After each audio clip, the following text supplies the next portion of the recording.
Ladies and gentlemen, welcome back to Egl Liverpool, hot off an exciting game between XCon and Fox. We are back. I'm back with two new and familiar faces. We got Toby and we got obviously Fallout with us this time. Welcome to the broadcast. Thank you so much. What a great first match to kick things off. I was in the crowd, standing up, screaming, getting hype. Man, what was done with the sniper in round number 13 from Fox, that was beautiful. Definitely some great Gears of War on display here today. Yeah, definitely so. Toby, same feelings about that last match? I was bouncing. I really wanted to grab some food, but then I was like, I have to stay. And I had to see every single round. Mantis with that snipe, my oh my. And other players were saying he's amazing with the sniper. Some people don't know this, but he's incredible with that weapon, and he's always given it by his teammates online. And he put it to great use there. Yeah, well, he certainly showed it there. He showed his caliber, and, well, you know, top player to watch throughout this event coming up.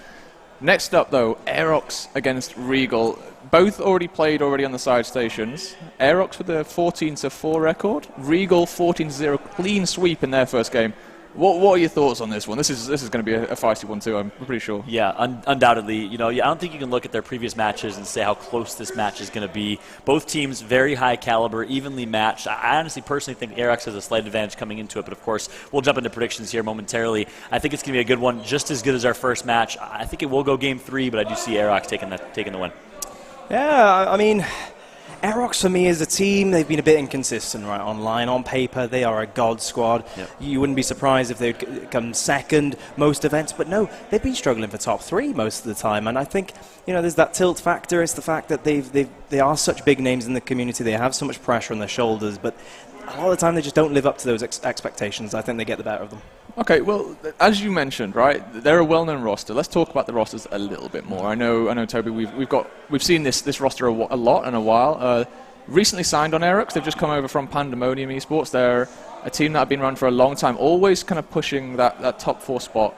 You know, what's their real key like here? They need to break this top 3, this top 3 hold, and they're just not seeming to get that every time. And how do they go about doing that now? Because it's a difficult one for sure, right? My go-to advice for them is to just play their game. You don't have to do anything too fancy. They're all clued in on the basics. They have some of the best shotguns in Europe. I know I say that a lot, but these really are like the upper echelon, right? Former Fable, of course, now Space Station GG members.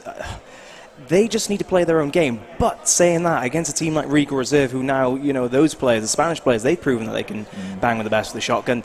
They do have to do a little bit extra now. They do need to make sure they don't have that many mistakes. And I think that's the key to victory, right? If you play your own game, but also try and be as perfect as possible, don't let mistakes go through, skip through, and just and keep the momentum going when you gain it. Don't lose momentum just after one round loss. Just keep it going, play the game, and they should be able to come out on top. Yeah, and I agree with that. You know, we break down these rosters. You see Regal Reserve on your screen right now. Former member of Lucent Esports in Shadows, a great individual player. All 5 of them, though, love to play heads down with the shotgun. That's their style of play. So keep an eye on that. The question mark for me is, can they work as a team? Can they communicate? Can they team cross? And of course, 4 members of this team coming from Spain. They actually traveled to be here. The last member from France. So they are all an international team looking to compete here this weekend. Meanwhile, on the flip side, this Aerox squad, former Bittersweet, we saw them come in and make some noise at New Orleans, Gears Pro Circuit. And like Toby said, they have the experience. They've been around the block before. Sam and Ash, former members of Space Station GG. So they've played at the top level before. Really, you know the basics. It's just going to matter of can they perform today. And I think for me, I'm interested to see if their individual skill can keep up with the likes of the 5 on Regal Reserve. Yeah, definitely. These two teams match up very, very well. We do have the picks and bans ready, so we should probably go through those as we get them up on the screen in just a second. Toby, do you want to take us through the picks and bans? Yeah, Aerox Banning Foundation, interesting stuff. I mean, not too surprised, immediately, Regal Reserve, that's probably their favourite map, right? The Spanish players, they absolutely dominate on that map when playing in form. Dam is banned by Regal Reserve, of course, we've touched upon it. Former Space Station GG members, they know that map inside out, so no surprise there. Impact we're seeing again, first map actually, like the last match rather. Harbour Regal Reserve pick, interesting, very interesting pick to highlight. Aerox ban, Forge Blitz, of course Regal banning Reclaimed as well, so once again shying away from the mainstay maps are these teams in this event. Final map lift if we need it.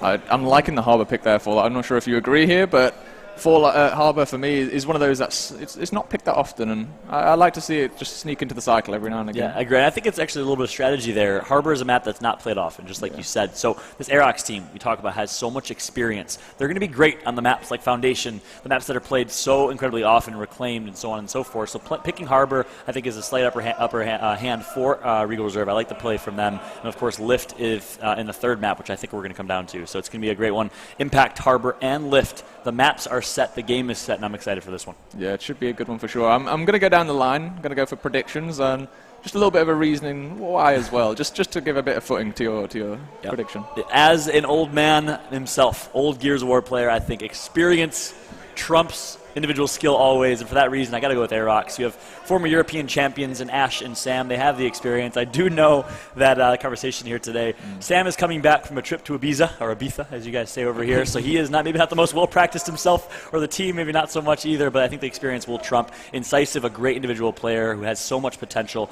as well. I think they're going to have the upper hand in this one. 2-1. 2-1. I do side by those points, John, but Aerox, I've predicted for them to win so many matches that I have to just go with my gut feeling. And I think, honestly, Regal Reserve, I quite fancy them of just coming out on top here. 2-1 as well. I think we're going to go the whole distance in this one regardless. But I just don't... Aerox, they've been so inconsistent at times where they really should be consistent and have comfortable wins, but they don't. They have all the pressure on their shoulders now, and Regal, they're going to be coming into this firing just like the Italian squad just before this one. I think Regal will win this one 2-1. Yeah, all right. I think I'm on board with the Regal train here. I know so 2 for Regal, 1 for Aerox. Yeah, I'm the only idiot that's picking Aerox. No. I think pre-event, I went across and said, oh yeah, Aerox, good team to watch, like top 3 easy, maybe top 2. Looking at the rosters and looking at how Regal have been playing and looking at the first 2 results as well, I just think this is going to swing Regal's way. I think it'll be close, don't get me wrong. I think it will be close. But yeah, it'll be an interesting matchup either way for sure.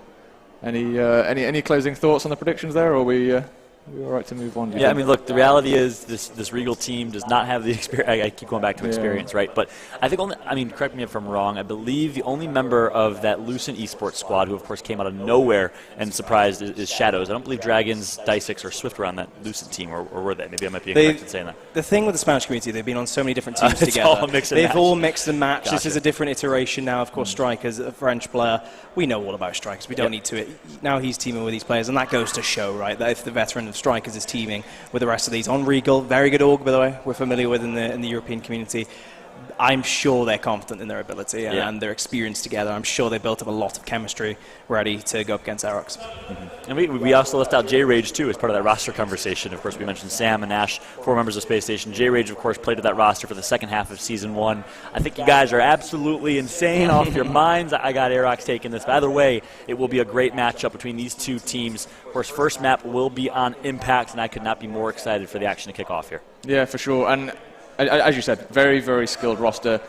But me and Toby, we've seen them flop before in this situation, and it's early doors. You have no hope, is what you're saying. You have no faith. They let you down before, and you're not going to make that same mistake. I'm not buying in just yet, but yeah, they have potential. 100% have potential to come out and do a lot of work this event and be a really strong force, especially in this Group A, because this is kind of what they're fighting for. They're fighting for first place in Group A. Let's be honest here, Space Station. I'm looking at Space Station to win that group, but this is 2nd and 3rd seed teams in that group. So it's a big matchup for sure, and it's going to mean a lot in the long run. There you have it. So Group A, of course, stacked with the top 3 teams coming into this tournament. The one team that is not in that group, Lucent Esports, playing in Group B. They're playing on the side station alongside us. We'll get you as many updates as we can on that front as well. But I'm excited for this matchup. Again, 2nd versus 3rd seed. 2 very good teams, strong individual players. It's going to be a great one. Yep, definitely. That's right. Map 1 Impact. It's on its way. Toby, Fallout, take it away. Thank you so much, Fru. And here we go. Game number 1. It is a pleasure to be back in casting alongside my good friend Toby Campbell. Man, it's been way too long. This is a long time coming for a very long time, and it's good to be back. It's been too long, John. My memory's flooding to my brain already, and we haven't even just started this first map. Question is, who can take this one? We both went with 2-1, right? So we know it's going to be a close game. I went with the Spanish. You went with Aerox. No. You have... I have Clearly, to admit, I'm more of a UK loyalist than you are. Of course. So you don't support your country. I I'm not even English, actually. That's a good point. Good one. Thanks. You are from Wales. I forgot. It's your accent. You sound like you're from London. You're too posh. I can't handle it. I'm just kidding. Let's kick this one off here. Game number 1. You're going to start on board with J-Rage, former member of Space Station, as mentioned. Great individual player. He's going to mishop, but somehow still takes out Shadows. Almost connects with the double kill before he finally gets taken out.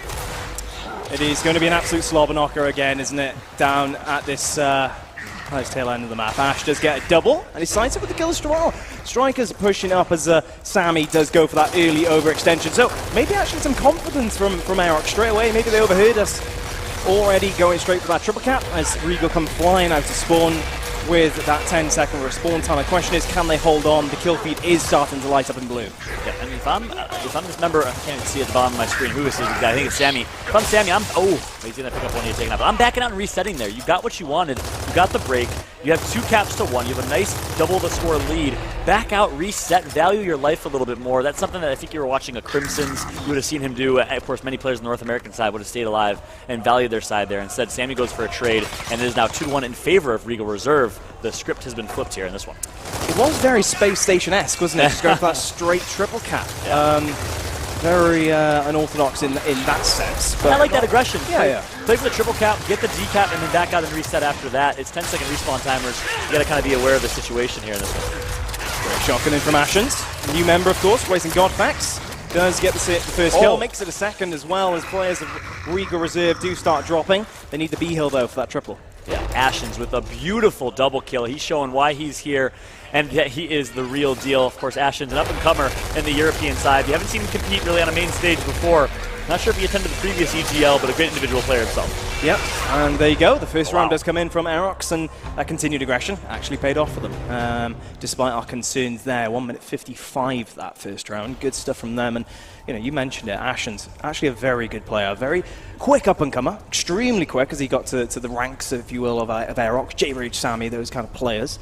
But there was actually rumours, right, John, of perhaps Ashens being that replacement for Marsh in Space Station. That's how good he is of a player, how he's considered. He's kind of like a new Liam god as such. Many players thinking of him as one of the best in Europe, a really quick up-and-comer. And it's a similar story, really, for this team. J-Rage, of course, was once that new guy on the block who came up in the ranks very quickly. Incisive following that. It's kind of just this is the dream team, if you will, of new players coming and joining the veterans. Yeah, and I gotta say, Ash, my hat goes off to him. He always finds a way to put together a very solid roster. A great tactician himself is Ash. And I'm interested to see what this Aerox roster can do. Looking strong so far, but of course, as I say that, it's Strikers who takes out J-Rage in the initial. Ashen's going to get taken out as well, so it's all up to, speaking of which, Ash himself to stay alive and value his life. He's going to get flanked. I'm not sure if he saw slip through the smoke there, but a good start from Regal. Also, the smoke does catch him off guard. Sammy trying to stay alive, but he will get pinched. Dragons will get the cleanup, and it's this time Regal who are pushing for the triple. Yep, Regal, of course, using that Optic Gaming Lancer. Some say it gives you superpowers. We'll see if that's true here today. He's going to get down to the quick pick's going to come through. Dice6 picks up one, and just as fast as we saw round number 1, and half that time, round number 2 comes to a finish as it is a quick 3-cap domination from Regal Reserve. Yep, very good response from the Spaniards there. And of course, Strikers, the French player, to this Regal side. Question is, it's going to be significant power weapon placement for Aerox. Wouldn't be surprised if it was just something little. So it is a bit back and forth at the moment, and I'm sure they're confident in their shotguns. In fact, it is going to be a cross out here over at the cockpit. No weapon placed, in fact blocked that spot. So we're going to continue seeing a similar team fight. Of course, the Marxers was placed down in the previous round for those who missed it, just to supplement that push with some angling from up top. Yep, that's very typical of European gears. They love their stock weapons. Lancer, Nasher, Smoke and Pistol, and you're going to see them using that as long as they can. Of course, we know Space Station loves that boom shot fight, but outside of that, European gears really is quite default in their weapon choice. They are very good with their individual weapons in the show. On board with J-Rage, goes straight for the up A for Shadows. Some say he's one of the best Spanish players in the game, perhaps the best player on the Regal side. Definitely one of the best shotgunners. He will fall there. And it looks like Swift will perhaps get caught out. Yes, he does. Back and forth, but Ash and Ashens both pick up kills. Sky66 staying in the mix. But it is very manic, this team fight, isn't it, at the start? Oh, indeed. Back and forth. Everyone's managing to stay alive quite long, but now, when the dust settles, it is going to be Aerox that comes out on top. A nicely placed smoke from Shadows there. Almost picks up the double kill, but Ash is going to shut down. And this is the difference between an Ash and some other players. He's weak. He's going to back out and reset. There's no reason to die in that scenario. Hold the 2-cap setup, stay alive. And unlike the mistake we saw from Sam the round before, Ash is going to stay alive and value his life. I like it. Yep, he does tend to stay, you know, more on that passive side, that smart approach to his gameplay rather than the run and gun aggressive approach. Already rotating to where he's needed most, down on the staircase. Regal just come off spawn. You notice, right? Aerox did push up pressure back up. They were prodding a little bit. They got the kill, but then when they realized the numbers weren't on their side, the timing wasn't there, they pulled back. And that's good for me. That's really good. Completely agreed. Look what's going to happen. They're having a 20-point lead now. If they can win this fight, that should be able to be extended. Ash going for a double. He goes for the down member rather than the member rolling into his face. It's going to be Dragons who picks up the kill. His duo Shadows picks up one as well. But incisive trades kills. Dragons ultimately is going to come out on top in that fight, and now it is going to be a 2-cap hold for Regal Reserve. Let's see how they play it. Do they hold this setup, and what differences will we see in setup here? J-Rage flying in on his own. Does get 2v1 very simply by die 6s and Dragons there. And that's too easy in my opinion. You can't a little bit too quick. Yeah, way too easy. J-Rage just put up a little more of a fight. Maybe play it wide, wait for his teammates to come through, maybe get a call out or do something that we didn't know, but instead he's going to be back on 10-second respawn timers. Coming out of spawn right now. Yep, well there's the overhead. Aerox are going to be positioning for their next push. 3 players are in the vicinity of B ready to go. You see the 2 players last out of spawn, just coming over towards the tail side. Smoke will be thrown at this point. Sammy looking for Dragons. Big wraparound shot from them, a little bit of damage. Incisive does find Strikers. Great shotgunning from him as he picks up the double. And Aerox are just going to go wide, and they are going to take B. Very well done indeed. And ultimately, this is kind of the last fight to win them all, I think. This should be an Aerox round. I didn't like what I saw out of Dragons right there. I thought it was a little bit too fancy. He went for a wraparound mental shot and then went for a reaction shot immediately following, or at least an up A, sorry. And both of those shots were not able to connect. I think if he maybe goes for a back A, if there's a little bit more defensive, we'd see a different round right here, but it's too fancy from Dragons. And as a result, look at Incisive, picks up one. With the support of his team, he's going to get a double kill, and this will be an Aerox round. Good stuff from both teams. A few mistakes here and there, we would argue. A little bit quick on the gun. With some of the players on both sides there, so no one really standing out as a top team just yet, but a very good start to this game. Yeah, and Toby, I gotta ask you, you know this European scene so incredibly well. I made a comment earlier, they like their stock weapons. What do we typically see in the weapon placements for the European side? Do they like to be a little more aggressive? Do they like their marksman weapons? Yeah, it depends on the players, I think. You know, with Mantis, as I said earlier, you know, he's one of the better snipers perhaps in Europe, and not many people know, but it's kind of like 0 to 100. That's how I describe it, right, in Europe. They don't really go for the mid weapons, the mid-tier weapons like the Torque, though. If they're going to go for a big, powerful weapon, they don't tend to go for the drop shot, they go for the boom shot straight away. We saw it last game.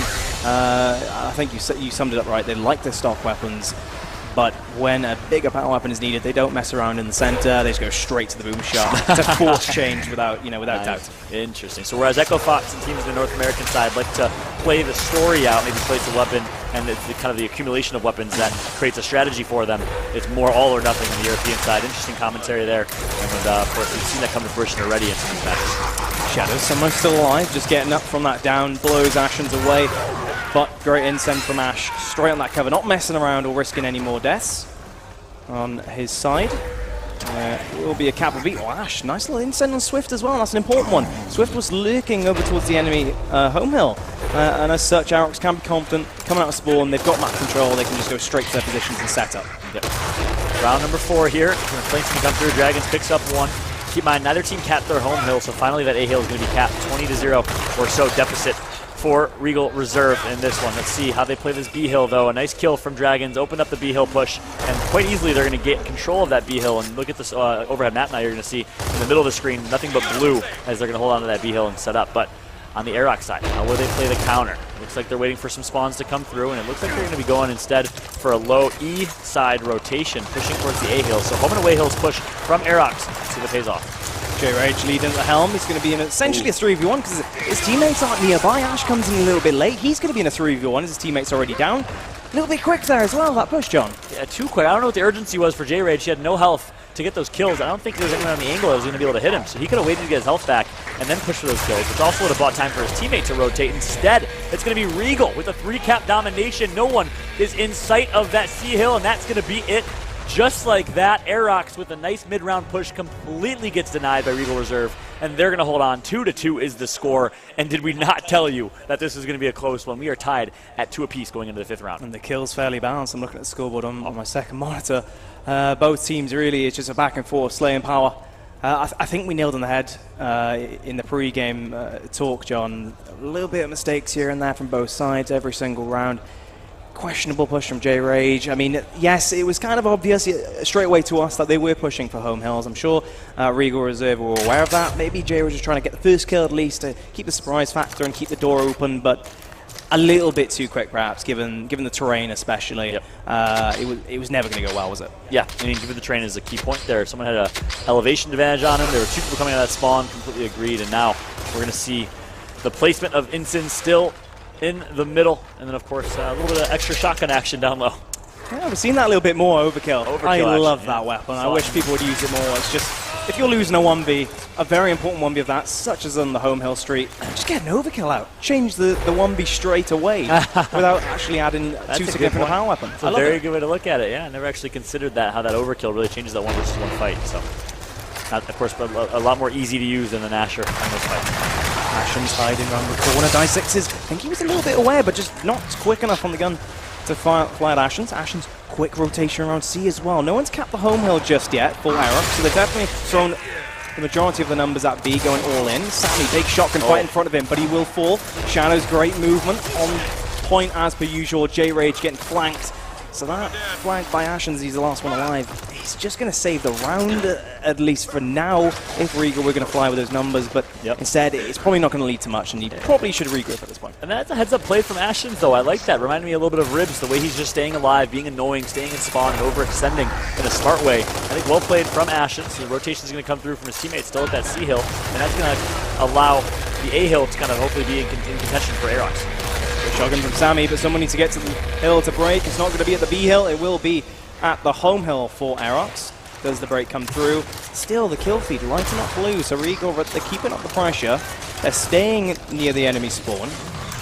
But as the spawns do come through from Aerox, I think they'll be able to push these out. Well played. I think Dragon's going to get taken out as well. I want to point out, we did see that individual skill displayed from Shadows earlier. A nice reaction shot combined into a double. See what Dragons can do. Striker's on the screen right now. He's going to get marked. And now it is Regal Reserve down by 5, but look at this push by Aerox looking to gain that lead even further as they're going to push towards that B hill. It looks like it's going to be heavily defended by Regal Reserve. Yeah, J-Rage clearly positioned, ready to go as soon as he can. He will get drilled by a Markser. And Regal team fight. Team firing and communication is on point. Dragons pick up an overkill. Meanwhile, his team do push forward, but Swift a little bit quick perhaps as Incisive was hiding around that corner. I wasn't accounting for. Sneaky play, a little sneaky man from Incisive. That's going to be huge. Ashen's going to pick up 1, make it 2. That's 3 dead right now for Regal. So if I am Aerox, I am going to spring into a 3-cap opportunity. At least grab that B hill. You have to take your fights quick. You have numbers on the map. You cannot let Strikers and Dragons clutch up here. Brilliant movement from Ashens, keeping his distance. His teammate comes around the corner, but he will get outgunned as Die6 picks him up. Incisive comes around the back. And yeah, Aerox, they have the numbers. You see Ash is just across the way, giving some Lancer fire support as well. Sammy does clean up Die6s, and yep, Aerox, they lost numbers in the process, but they did abuse what they had to get the B hill. It took a little long, though. I mean, look how long it took for them to break that B hill. They had the lead just last time I was speaking, and now it's a 20-point deficit. So we'll see if that's going to cost them, as Ashens was trying so hard to stay alive and to get a teammate to rotate through. And I think he did a good job of it, but the teammate rotation was just a little bit slow there. Not sure if he was early or the former, but now it will be a 2-cap setup for Aerox. Here comes the push from Regal Reserve. Smokes are going to come through. Full red is Shadows right now as he's putting some shots in. And here comes the push. One member goes down, that's Dragons. Can he stay alive here? He's actually going to overextend towards that A hill, fakes and turns back towards B hill. Sneaky, sneaky. And it's going to be his teammate Die6 that picks up the kill instead. Incisive, all eyes on you. Huge 1 versus 1. The team cross comes through, and Shadows should be getting taken out here momentarily. Yep, the triple cap coming through. And there's no one alive for Regal to break that one. And it does come to a triple cap despite going all the way in points. It's quite close in the end there between the two teams. Already this matchup has proven to be an eventful one. You can see Aerox on our screen here. Seem composed, and that's the most important thing for me. A key to victory is just keeping your head on your shoulders. Especially for those two at the far left, Ashens and Incisive, some rookies, up-and-comers in the scene. Good to see them calm, composed, and collected. It's Mr. Ashens right there, ice in his veins. I think we have a new up-and-comer rising star here in Europe, and it gets me excited. Of course, Toby mentioned earlier, he was in contention for that spot, rumor has it, on Space Station. That, of course, went to the person he replaced, Godfex, instead. But Ashens, of course, forced to be reckoned with. Really excited to see how his career develops. Meanwhile, as we go into the last round of this first half, Boomshot is down at tail. It's the opposite end of the map, so expect the initial to completely flip and all the numbers be sent elsewhere. Rage did pick it up. I think he fell to an enemy, but his teammates do hold on and they win the successive shotgun battles. Boomshot in the hands of Aerox. Numbers as well. Can they turn it into a potential triple there? I like the play from Ash. I was going to say, hold on to that boom, don't waste it. But the respawn timers are so long, I'm not sure if it's going to matter. That should be a 3-cap domination if they play their numbers game well. Ash can be, or sorry, J-Rage can be a little bit late on the C-Hill cap. That might open up an opportunity. All eyes on that A-Hill, as members are just going to be flying there. And this is where if Ash held on to that boom, it would have been so beneficial. He could have picked up a double, actually, but possibly. Instead, he used the boom in a 3 versus 1 Lancer fight, where really he could have taken out his pistol and picked up that kill. Yeah, it's back to basics, really. Rotate the boom shot to the enemy's home hill. And they went 5 alive. It wasn't a clear triple cap opportunity. It was there, but maybe, given the ammo that he had, perhaps just hold on to it. Don't go for that triple cap just so quickly. Yeah. Do, maybe typical Optic gaming tactic and just wait for the respawn and then go in for that team fight. That's really good. I like the little bait and switch right there. Small, subtle, but a nice bait and switch from Regal Reserve to cap that A-Hill. I was going to say Aerox should focus 3-4 Lancers there to disallow the cap, but the way Regal Reserve played it was near perfect with the bait and switch. And now, because Aerox was unable to close that out with Boom Shot, what we're going to see here is a Boom Shot respawning in about 1 minute and 10 seconds. And that Boom Shot will decide, in my opinion, the winner of this round. Of course, that should be a 5-team wipe if you can get it cleanly. And that should be a 3-cap domination. So Regal Reserve, really a strong opportunity to still win this round, despite a strong start from Aerox. Yeah, given that boom shot, given the respawn timer, both teams are slowing right down now before this attack and defense scenario begins again. Big consent. Does force the trade. He was right. I like that. At least get the kill if the player is rolling into you with a shotgun out. As Regal Reserves do pick up kills on the B side of the map. So they're focusing on points for now. Aerox do need to be aware that a triple cap could be coming through as they've lost a lot of numbers. They do hold on for now, though, at least as they take down Shadows. Yep, 2 members dead right now. 4 Regal Reserve. Strikers and Shadows. It's a 2 versus 3. J-Rage and Ashens. Ashens going to respawn. Ashens needs to go huge. Tries J-Rage. He gets taken out here. And here comes the 3-cap domination. And that is why you must hold on to that boom shot. And you must close out rounds if you win the initial in a round number 6 or round 13. A misplay for sure. Small, but a huge misplay. That's a whole round cost for Aerox, because their inability to close out the round, a heads-up play from Regal Reserve to hold on to that home hill. And you have to give it to them as well, Regal. Not only did they hold on, but they also turned that into a triple cap of their own. The boom shot was coming up. Aerox were set up somewhat, but Regal, they stormed through, won it with enough numbers to be able to push to the enemy's home hill. Yeah, that's a great point. A lot of teams right there would be playing not to lose rather than playing to win. Exactly, on the flip side, Regal Reserve playing with aggression. They didn't even wait for that boom shot to respawn. They called a mid-round push before boom, caught Aerox off guard, forced a suicide from the instance player, that was Ash, and were able to win that round. That's a heads-up play for Regal Reserve. Well, the second half is upon us. Shadows finding Ash. The team fight continues now. This time it's on the home street, is this location of impact. Dragons pushing through as well. Incisive, trying to hold on, but the triple cap comes through as Regal Reserve clearly getting momentum. Great shot getting from Incisive, but Dragons is there as well. 2 seconds on the clock. No one's going to break it in time. And Regal Reserve, they take the lead here for the first time in this game, I believe. Yeah, yep. First time, and it's literally been back and forth. Look at that round count for the first half. Yep. Back and forth. First 2-round streak we've seen yet in this match. That's how good of a match it is. And what a different match than we saw in match number 1. Both teams calm, collected. They respect one another so much that neither team, which is very uncanny in Gears of War, are getting up. Neither teams are talking trash. They're both focused entirely on the game. And what does that mean? That means we get top-tier gameplay here, and distraction-free gameplay. Yep. I love it. It's been really, really strong games for both teams so far. Aerox starting things off, the passive weapon placement, or lack thereof, rather, between the home streets, or home street. And I don't think things are going to change up too much. It's going to be a basic strat, right? 3 players of each team on the home street, 1 cap in the hill at the back, and 2 players, both teams combined, coming to the middle. So he shadows this. Ash, straight out of that roll, he recovers the shadows straight into a back A. Very difficult to do on Gears 4 compared to previous Gears games, but already is he trying to flank There's enemies here. Great up A on J-Rage, catching him out between the shots. Ashen remains alive though. And some brilliant movement from Shadows. He makes every single wall bounce count. He's not up A'ing unnecessarily. He's not going for silly reaction shots. Shadows actually with some strong movement. I'd compare him kind of like to a Summons, who's very methodical with their movement in the North American side.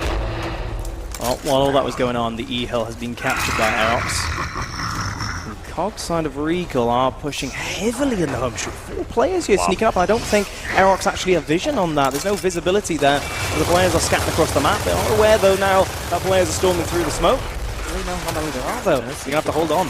How they can play this? It looks like it's Strikers that wants to break the hill and back out, but it's actually his teammates maybe not on the same page right there. Perhaps the language difference. The one Frenchman on his own. He's going to get taken. He's actually going to be left out of the fight.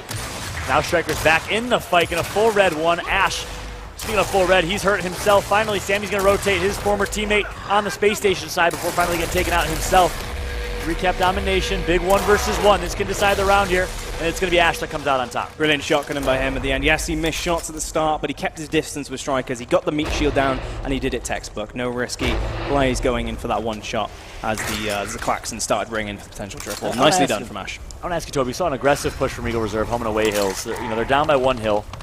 And you saw them, Strikers wanted to back out, the rest of the teammates wanted to stay. What do you think is the right play right there? Do you think if you can back out as a team, get the break and reset, is that the better decision, or do you think you should stay in that fight? I mean, as soon as so many deaths came through and it became a 1v1, yeah, commit, of course. But before that, it was a risky play. If they'd lost that, Aerox would have been overextending. So perhaps play it safer, reset, wait for the respawns coming through, especially given the short spawn time. Yeah, well said. Well said. You have a break especially. 2 kills. Make that 3 kills picked up for Regal. That's 2 alive for Aerox. This could be a 3-cap domination here at a minimum. It should mean the F-Hill is broken, but all eyes on that F-Hill, as we'll see people, no, actually, they're not going to decide to go for that F-Hill. Sammy's going to shut that push down real quick with a kill over Shadows.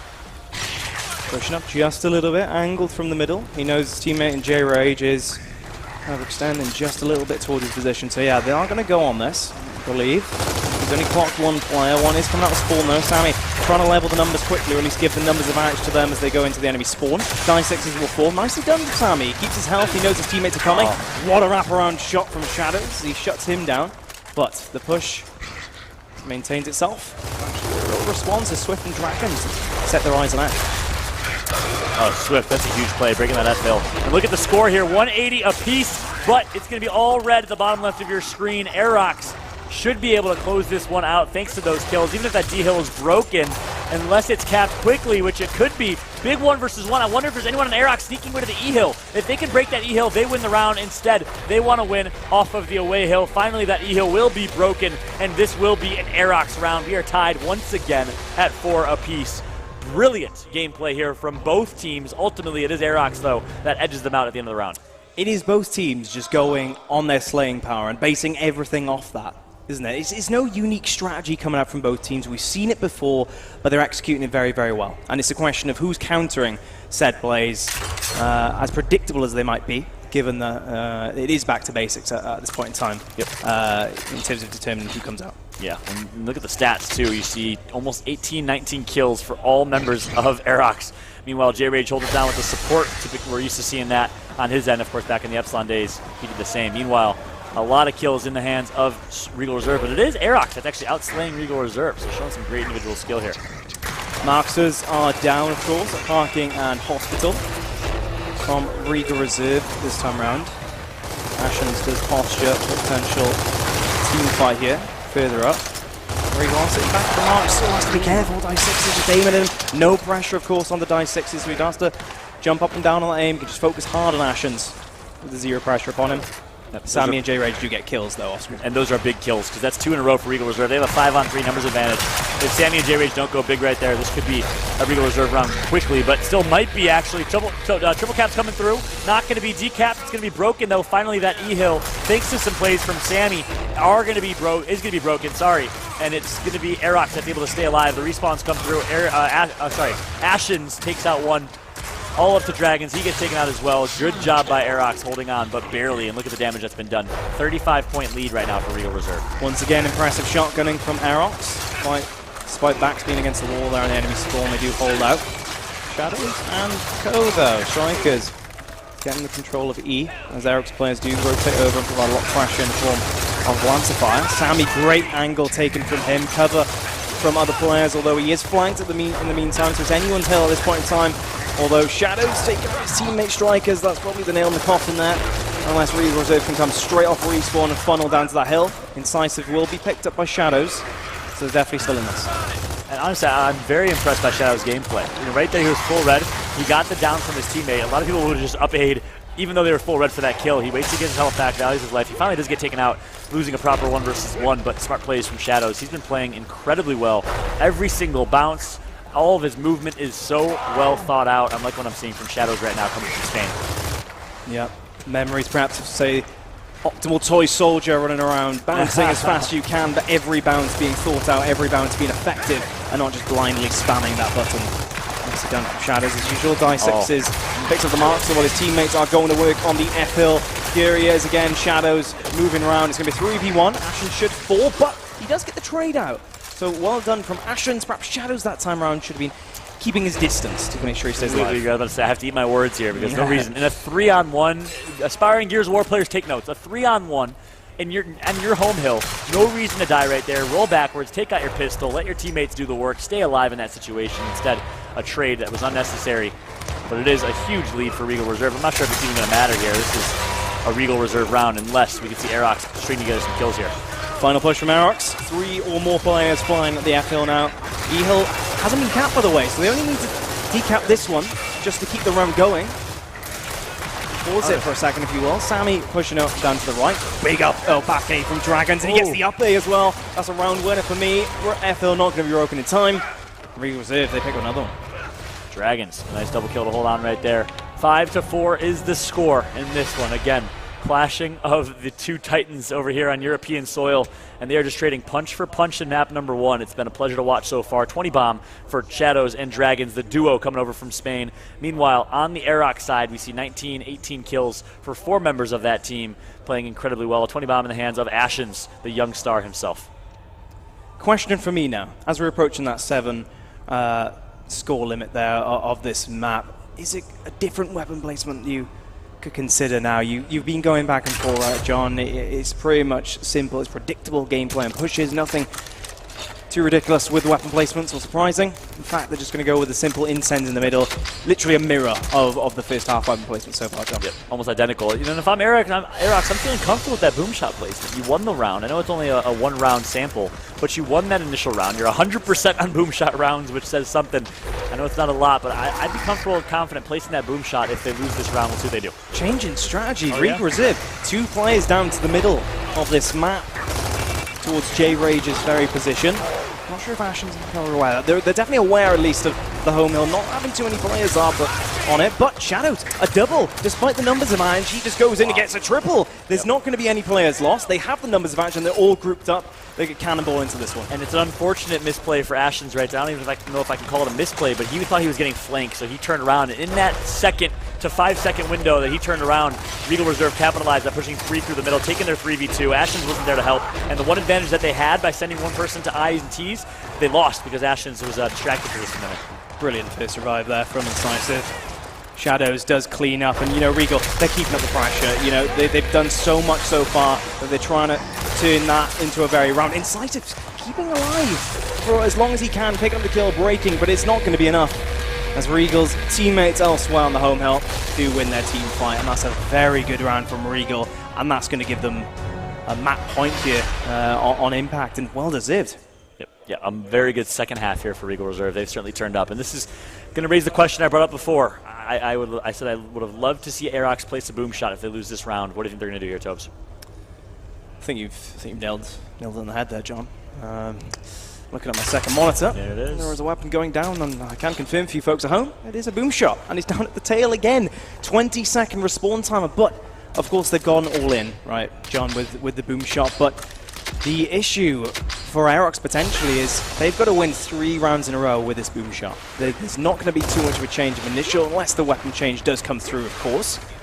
So they're going to have to stick to their guns now and hope that their shotguns can rain on true when these upcoming shotgun barrels at this tail area. Here we go. Shadows picking up incense. J-Rage with a quick pickup. It's going to work now as he stays alive. Big mantle, but Ash will stay alive. I think it's out advantage Aerox now. Ash needs to value his life. He's going to go down, but the boom shot to the face is going to keep him alive here. And just like that, all up to Dice6. He's full red. A nice boom shot from J-Rage. He bounced it off the back wall to full red Dice6, which means his teammate just needed to hit one shotgun shot to down him. And there we go. We called it, Tobes. The boom shot placement pays off for Aerox, but the question is, how well will it pay off? Can they get a 3-cap? No. It's Strikers who comes off the spawn. They have a 2 versus 1. They need to down Strikers somehow, some way. He's able to stay alive, but the wraparound shot is going to come through from Incisive. And there you have it. The 3-cap domination comes through, and Aerox lives to fight another day. Wow, what a round that was. That weapon placement worked, John. It was a very good showing from Aerox there. Fantastic stuff. The shotgunning was brilliant. I like that point you made as well on that boom shot. That second one, he bounced it off the wall. Some people might think, oh, is that worth? You know, they've got all the teammates in a row. Well, his player is down. His teammate's down there. He tried to just save him, just to ensure that he stays alive, because you know what? You need those numbers to win that triple cap fight at the end. And it's a good decision to even push for that. You know, they didn't have any boom shot ammo left, but 20-second respawn timer, numbers advantage, well played Aerox. Textbook going into this next round. Completely agreed. Those are the things that J-Rage does, the small things that we've seen him do ever since Season 1 of the Gears Pro Circuit. But look at this, boom shot replaced with frag grenades. Complete different weapon here. I like the decision from Regal Reserve because they're 0 for 2 in that boom shot fight, which means back to basics. Lancer, Nasher, pistol, smoke in this round here, of course, with a couple nades on the map as well. On board now with Regal. Okay, nice flank here, wide open opportunity. He's going to get turned down by Ash. Ash going to get taken out momentarily, but the down comes through. The save comes in, it's Incisive. Instins are going to be missed here, and again, it is Aerox that wins the initial fight, and just like that, if they can get these kills, they can force a game around number 13, sorry. There might not be a boom shot on the map, but there's definitely numbers to be pushing with. 22-second respawn timer, by the way, folks. But it's a risky push, perhaps in their minds, given that they only have to lose one push, and it could be the end of this map, but opportunity presents itself. They're still pushing up just a little bit. J-Rage is lost, meanwhile, and Ashens picks up a kill elsewhere. I want to point out here, 2 members dead for Regal Reserve. One thing that Aerox has been doing a great job of this round is finding their numbers and taking their advantages. Can they do it now with a 4-on-3? I don't think they're going to be able to, so instead, they're going to back out, they're going to reset, they're going to hold the 2-hill setup, and we all know what happened the last time they did this. Regal Reserve bounced back, punched them in the face, and stole the round 6 in the first half. Let's see if history repeats itself here as Regal Reserve coming off this respawn. We'll see how they decide to play it. Many players from both teams congregating at this tail now. It's going to be one player, Swift, trying to flank grab Ash with double frag grenades. So that's going to end that push and that flank straight away as Aerox clock on to that player. Swift stuck in no man's land at the moment as players do swarm him. Kills being snowballed into more and more as Aerox pick up a score lead, and they're going for this triple, John. And there you have it. We said, will history repeat itself? Ash says to death with history as the 3-cap domination is coming through here, and that is going to be around number 13 yet again here at Egl Liverpool. Could we have asked for better gameplay? We've been saying it from the start, John. The roster changes across the whole community have led to what has been a massive mix-up in potential results. This is 2 top 4 teams going up against each other, and already they're going all the way in this first map. I expect to see a third map, as you perhaps rightfully said yourself, John. But the question for me now on their mind, what's the weapon placement going to be now, John? It's a big decision. They've lost a lot of the fights that have had lethality, so we'll see if they decide to place lethality. Speaking of which, a drop shot going to be placed up by the cockpit. That's I and T. Interesting decision here. They're losing the fight over at E-Hill, so this drop shot means the fight's going to be transitioned back over to the tables. We'll see who comes out on top because that drop shot will be brutal in this one. Round 13. Our second game on the main stage here to determine which of these top 4 teams will have the upper hand in this death pool of a Group A. 3v3 coming from the home street side, but there are players going to the middle. It looks like every player is going all in essentially for this drop shot. No home hill captured. It is just absolute anarchy as the players do get shotgun kills coming through. It's all red at the moment though. Shadows does get a kill to stay in it, but Dice6 will catch it.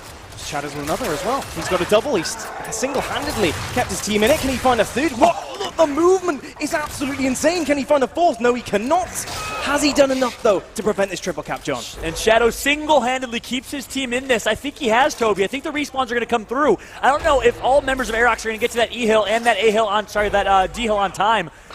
No, they are not. The respawns will come through. Shadow stays alive long enough. But I want to point out what I saw from Ashens right there. Beautiful decision to back roll, take out your pistol, and try and secure the down. Ashen's a rookie to the scene, playing like a 3-year vet. Smart play from him so far, but it's not enough because of Shadows, the one we've talked about all match long as a performer with his movement, with his individual skill. Aerox clearly going for the passive approach here as they pull back all their numbers without losing any. Drop shot in hand for Incisive still. 2, of course. Rotating all the way back to the E-hill. Just playing it slow for now.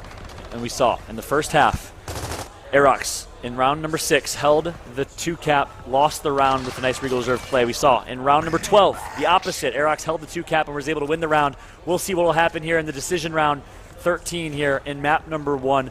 All eyes on that drop shot spawn. It will be up in about a minute, and right now it is in control of Regal Reserve. Regal Reserve now going to try and make a play. Marks on the hands of strikers, but look at the turtle that's coming through from Aerox. And keep in mind, they have a drop shot as well. It is so hard to push a turtling drop shot.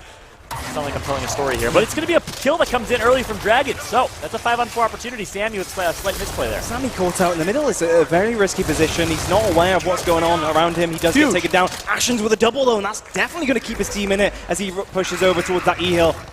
Drop shot, of course, all in the mind of these teams. Wow. Is that a cross map down? Yes, it is. Wow. Cross map down from Striker's not going to matter. I think Ashen's took the down on purpose, knowing he has a revive coming through. And I got to say, I am incredibly impressed by Ashen's. Speaking of impressed, J-Rage with the double kill here. That's a 5-on-3 right now. Make it a 5-on-2. You have numbers. You need to take these numbers. Take your 3v1 and your 2v1 on the other side of the map. A beautiful drop shot from Incisive, the other rookie here, as it should be an Aerox round. All eyes on this last member of Regal Reserve. It's Die6. He gets taken out. The 3-cap domination's coming through. Dragons somehow still alive here.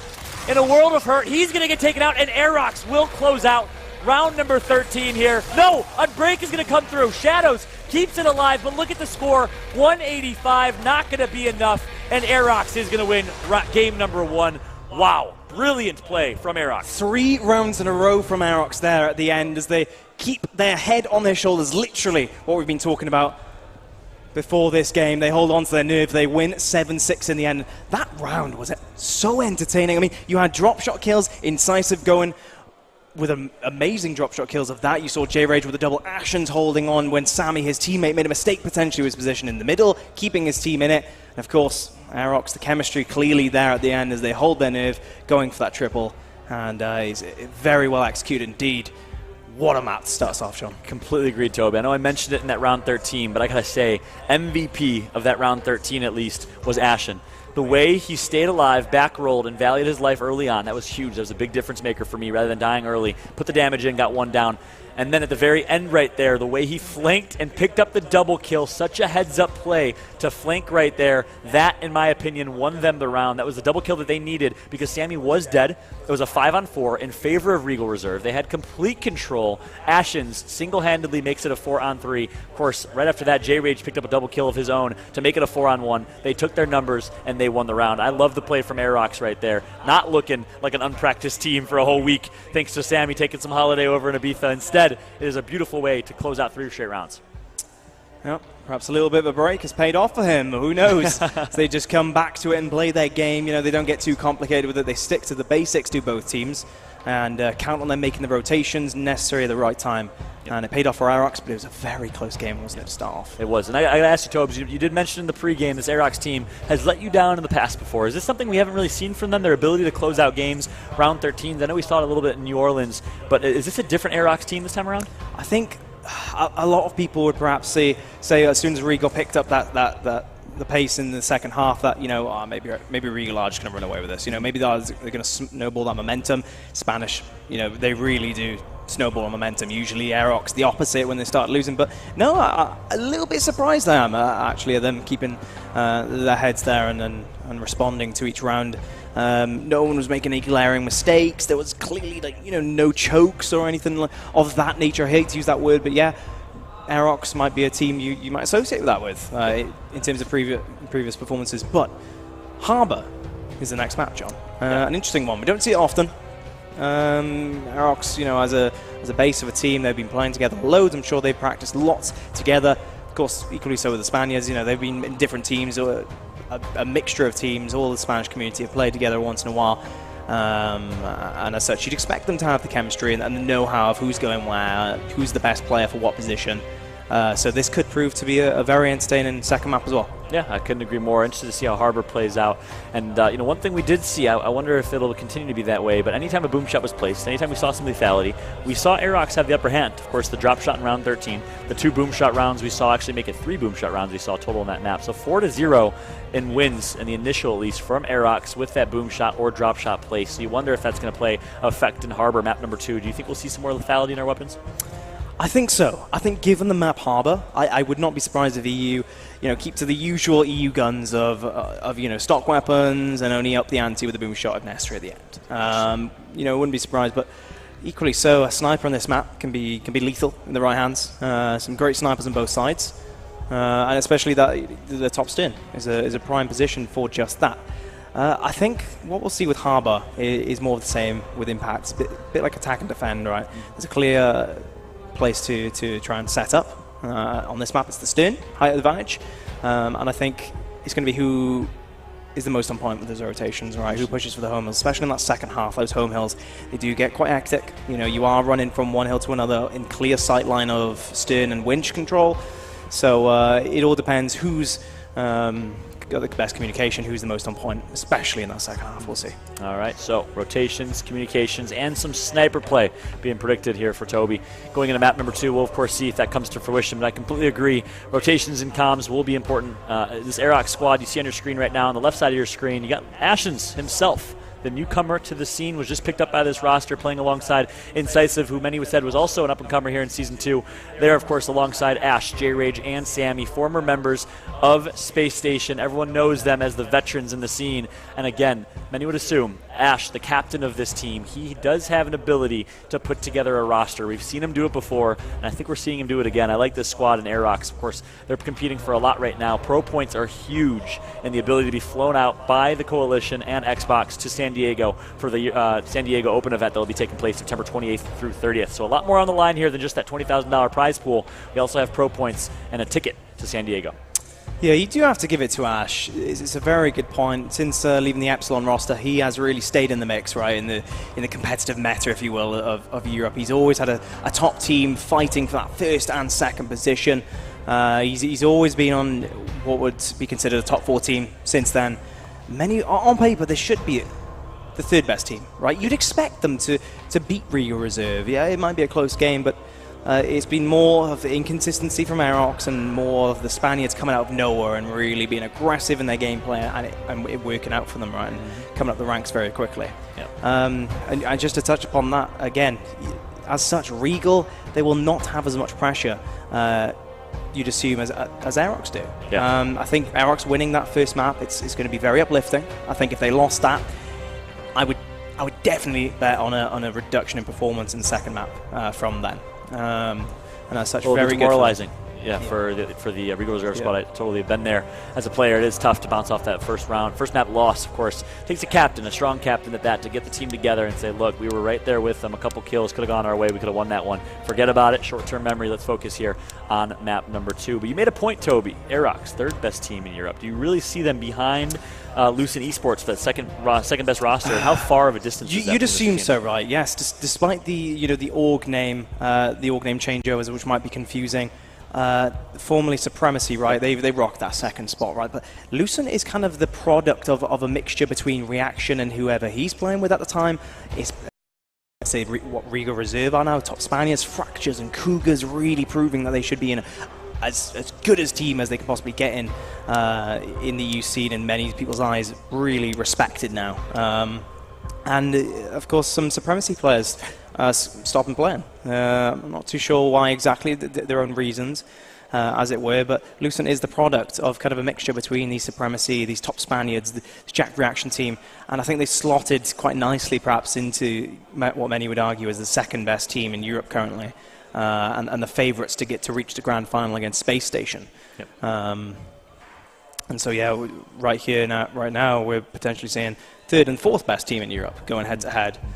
So it is very interesting actually seeing how this one pans out, given that Lucent are just on the other side.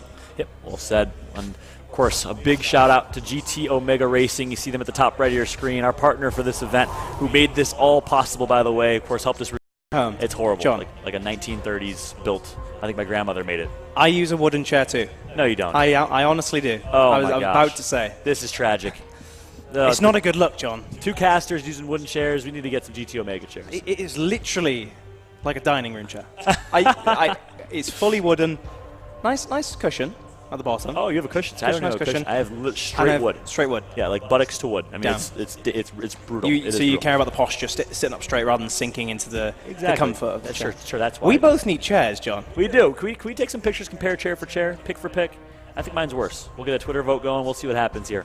But, yeah, it's a tragic situation here. It's been a blast, though. Speaking of not tragic, is casting with you again, my friend. It's been way too low. When was the last time we had a chance? Was it Paris? No, don't say it was Paris. It's been a while. I think it was Paris. It Paris? I think it was Paris. Paris of Season 1. It's been so long, man. Crumbled in pieces. It's been way too long. We, of course, have been casting alongside each other since the European Open back in Gears of War Ultimate Edition, the first time we had a chance to do so, and what an event that was, and what a journey that European Gears of War has been on so far.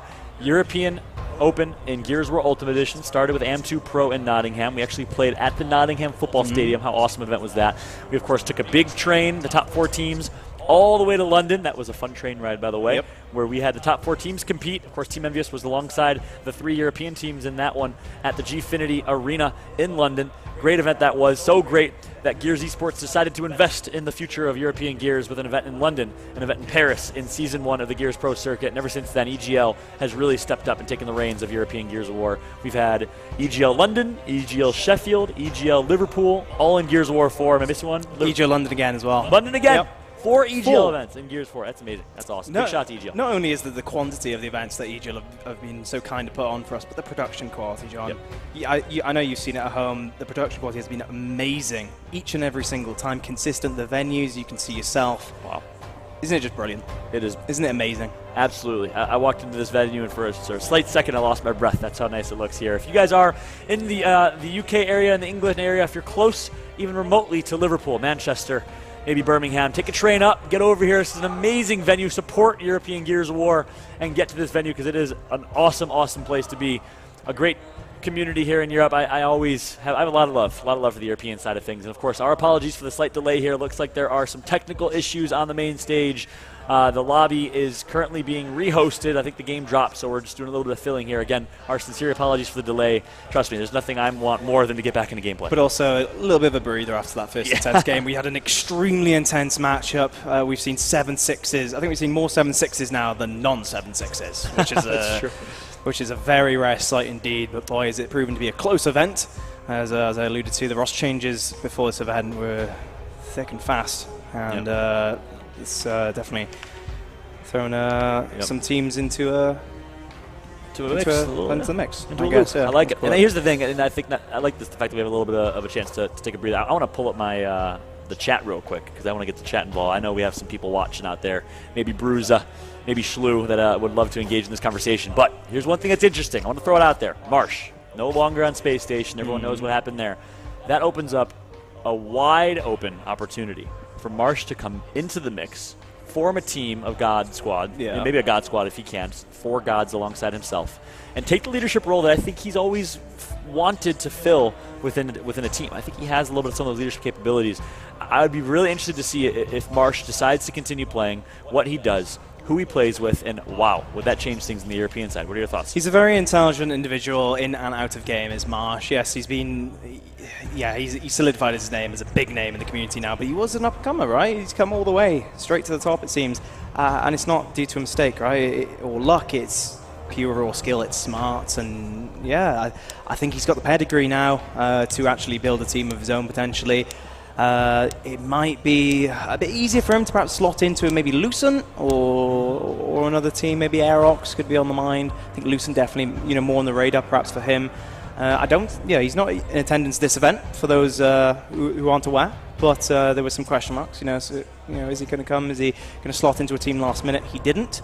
But you know, you wouldn't have been surprised if he did last minute, because he is a trophy if a team can bag him for sure, because he's an extremely good player, isn't he? Yeah. So I want to ask you guys in the chat, let me know, what do you think? What is the God Squad that Marsh would need to put together to contest with this space station? Speaking of God Squads, the space station dominating Legacy on the European side. What's the best 5 to compete for the #1 spot? And is Marsh on that team? Is Marsh not on that team? We'd love to hear from you. Of course, we have map number 2 kicking off right here. Of course, European Gears of War in an interesting state right now. A big decision in that state is if Marsh continues to play. We'll keep some coverage and some discussion on that throughout the weekend. But for now, map number 2, Aerox going up against Regal Reserve. Of course, as I say that, it looks like someone was not able to join the game. So we can continue the discussion. Toby, your thoughts. What is the second team of 5 best players in Europe, of course, behind Space Station? I know that's a loaded question. That's a tough one. I know it's a tough one. But you know what? You got to ask tough questions. If you don't ask tough questions, you don't accomplish much. Let me hear it. I mean, I won't lie. I've thought about this myself. You know, as soon as this happened, I was thinking, where's Marsh going to go? What's he going to do? I think Space Station for a while, especially when Marsh was in that team, I think they had the best 5, right? I think that was the top 5 you could possibly put on paper together, and that really did show in the results. And their teamwork, their chemistry, their practice against American teams, it was coming through well for them. For a second best team, I would like some of these French players, some of these Supremacy players to come back, to be honest. Okay. I think maybe not Baghdad, just... Baghdad, definitely Baghdad. I'd throw him into the mix. Another player that comes to mind that's just sprung to memory, Angels. We haven't seen him in so long, but he was such a dominant Slayer back in Ultimate Edition. He stopped playing the game. He would definitely be on the radar. Regal Reserve players, some of these players, strikers. I think he could be thrown into the mix, to be honest. A hard-hitting player. Zorkos is probably... Is that the 5? You just named 5 players. Is that 5? Is that the 5? Angels, Baghdad, Zorkos. You just said strikers and Marsh. Is that your 5, Toby? I was just throwing names out there, John. You took the political answer, and I don't like that at all. Not even one bit. I can name you 5 right now off the top of my head. John. And I'm not even European. Go. I'm from Chicago. That's not even Europe. 5 players in Europe to compete with... I don't know about compete with Space Station, but the best chance to compete with Space Station. Marsh, Ashens, I've liked what I've seen from him so far. Incisive. Reaction. I don't know if they would mesh as a team. I'm just naming 5 players, and I'm spitballing. Reaction, and I'm going to go with... who is Reaction playing with right now? Well, I'd say Zorkos. I'm going to say Cougar as the 5th. Oh. Bam. 5 players that would compete maybe with the leadership of Reaction. Reaction and Marsh might butt heads a little bit. That might not work, but I was spitballing there. Either way, a big shout to you guys in the chat. Thank you guys for holding on. I saw some interesting comments right there, and really good comments from Anarse, who said Marsh should move to the USA and join Ghost. Marsh should join World Best Australian Love. That'd be an American interesting team's thing for sure. straight away. That's an interesting conversation. That is for sure. It's, appreciate the insight from everyone in the chat. Let's jump back into this one. Game number 2 here, Regal Reserve versus Aerox. It is Aerox up 1-0. If you guys missed game number 1, oh my gosh, you missed a treat, as Aerox won 3 straight rounds to win the game 7-6. Of course, round 13, they clutched up thanks to some plays from Ashens and from J-Rage. And now it is a huge game number 2 here to see. Can Aerox win this 2-0? A little bit of a break for these teams now, as we did have some technical issues. Sorry about that once again. But they are straight back into the mix as players are flanking left, right, and center. Sammy trying to overextend. But the triple is starting to blink already for the Spaniards, as Aerox are getting outslayed actually straight out of spawn. They're not going to reach any hill. Nowhere near are they going to be to break in that hill. Under a minute it took for Regal Reserve to take that one, and they are starting the game off strong. And what a way to bounce back right there. Regal Reserve loses 7-6. You did mention perhaps a little bit demoralizing, especially when you lose so close but so far in the way that they did. But to bounce back the way, as fast as they did in round number 1, I think is good for their psyche. And of course, look at that. Maybe they were listening to us in between maps. But a boom shot placed right away from Aerox. We said that they were 4-0 with lethal weapons in game number 1. They won 3 boom shot rounds and 1 drop shot round. They're going to place the boom shot straight away here in game number 2. What that screams to me, John, is that they are not happy with that winch and stern fight. Yeah, I guess they're giving a lot of respect to Regal Reserve. They're not giving them themselves a chance to win that initial. Instead, they're flipping it completely on its head with a boom shot down bottom. It's going to be a cluster of a shotgun fight left, right, and center. Ashens, quick pickup from him. He does dispatch of Swift. Shadows is going to get taken down by Ash. And Incisive does pick up the kill as well. And now Aerox, that weapon placement seemed to have worked for them. Maybe 5-0. Don't want to speak too soon here. The down's going to come in on die 6. That's 2 dead.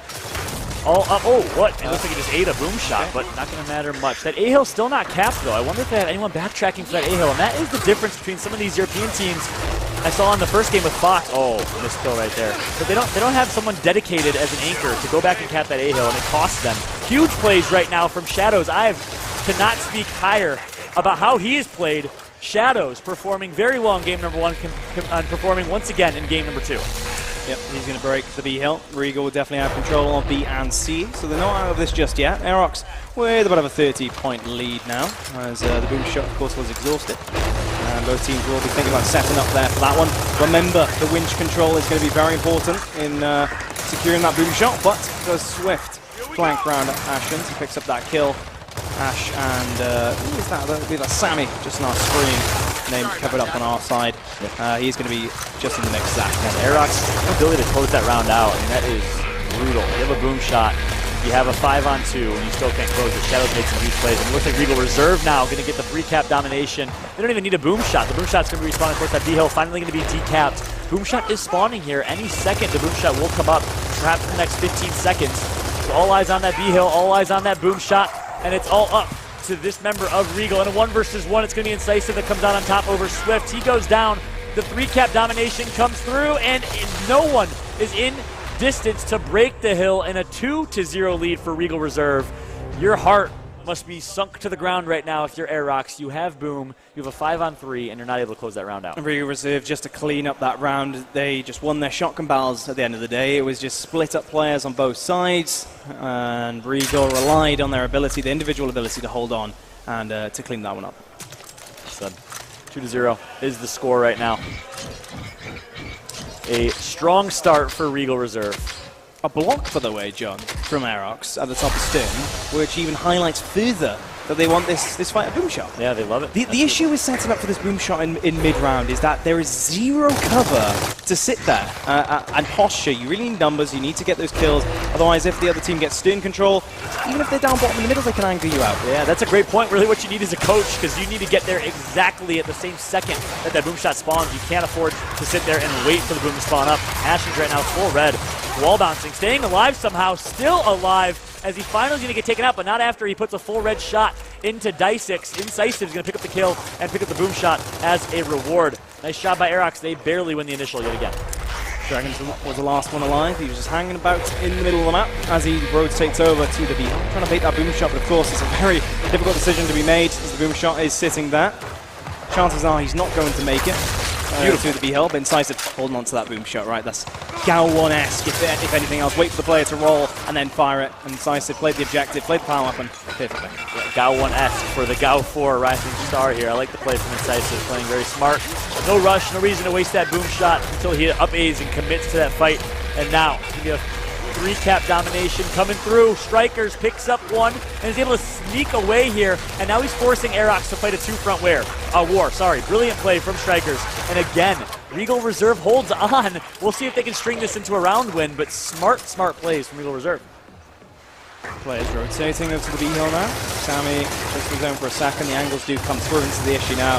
Dysix is stuck in the middle. His teammate is to his left. Sammy is in a perfect corner just to sit there and provide the pressure as the Lancers come through. Generation Lancers through the middle as well. They're getting pinched from all sides. They've got nowhere to go. So many Lancers, and you wouldn't expect them to come out alive any day of the week there. Sammy gets the double. Shadows comes flying in though. So they have respawns coming through to Regal Reserve, but they're entering into a wall that they really shouldn't win. Incisive handily takes him down. Huge plays. Incisive picks up 2 after Sammy picked up 2, so that was 3 dead right now, was 4 dead momentarily for Regal Reserve. Aerox again should be able to close these rounds out, but that's been the story for Aerox. They've outslayed Regal Reserve. We saw it in the first half of map number 1, way more kills, but they don't have a knack for closing rounds out. They don't push for the 3-cap when they should, and it ends up hurting them in the long run. Dragons trying to OE there, sneakily to the enemy's home help, prevent a potential triple cap or something. As Shadows does find the kill on Incisive, pushing over towards that B-Hill. The boom shot is now the primary concern for these players. Both teams throwing in numbers just to be ready for a quick pickup if necessary. Sammy trades out with Shadows. And it's going to be Aerox now positioning for that pickup. As they do, numbers are going to pay off. Yeah, numbers are going to pay off, and guess what? The number of Kill time is going to pay off as well. They have a 60-point lead, and that, with the boom shot, should be more than enough to win this round. J-Rage, 1 boom shot left. Going to hold on to that boom and use it instead to kill his own teammate. No, just kidding. Good boom right there from J-Rage, and they should be able to win this round. Yeah, Shadow's last man alive. Just get that number down. Whistle all the opportunities away for the enemy team to come back. They will win on points. Yep, 2 kills to 1 in this one. So Aerox down 2-1. Let's give this a little bit of a second as Ash going for a cheeky smoke tag. You wonder, what does Regal Reserve do here? There's a boom shot down. There's a cross at the top of the map. That opens up an opportunity for a mid-map placement. If you put something strong there, you spread out the fight a little bit, you take the pressure off that boom shot fight. Do you think maybe Insyn's mid-map? It could be more of like, they could pretty much bring it to like more of like a Mansion Gears 1 format, right? That nades area could be a pivot. It could be very pivotal in actually judging how this one pans out, right? If you put a frag grenades down there or incense, you can just throw them into the mix straight away into the beacon. If that's one. It's a very difficult power weapon to get hold of though if a teammate is just sitting of the enemy team sitting back there lancering. You will need to go for a bit of a smoke push potentially, but nonetheless, Regal, they're not going to go with something like that. They're going to throw Marxes down that cargo and pipes, which by the way, we're just sitting home health, capturing it and shoot across the map, so that could influence things. Yeah, it could, but it gives the other team a weapon as well. So I agree with that. You lost 2 boom shot fights in a row. I know they won the round. They lost it, but they did lose both initials before. We'll see if they can win this one, though. Swift's going to take control right away. Look at the strategy change from Aerox.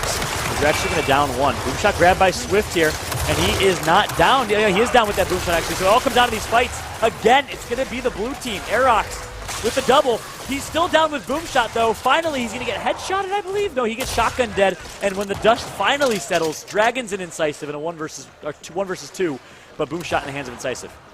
Dragon started off in the middle of the map. He's rotated up to Winch now, knowing that his teammates have lost the fight down bottom. This is what we wanted to see. Boom shot at the enemy's home hill. Bait from Strikers, perfectly done. Bounces, rolls back immediately. And that's 1 boom shot gone for Incisive.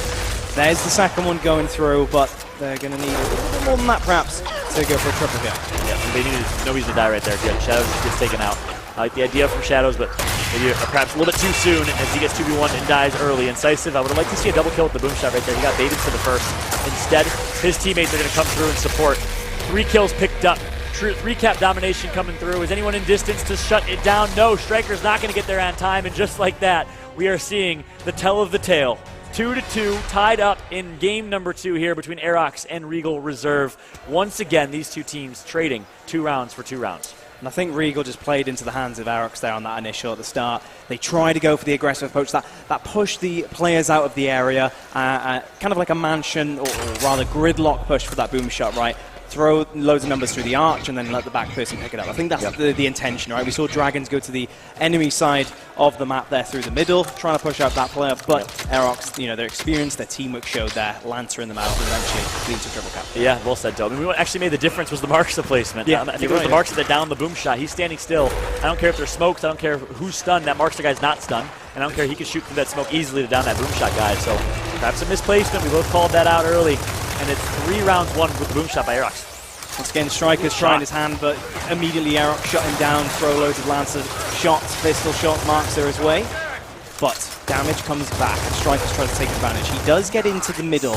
He doesn't have anyone too close by for a quick weapon pickup for that boom shot. Die 6s does find Ash, though, and that could be the ticket. Yeah, it is.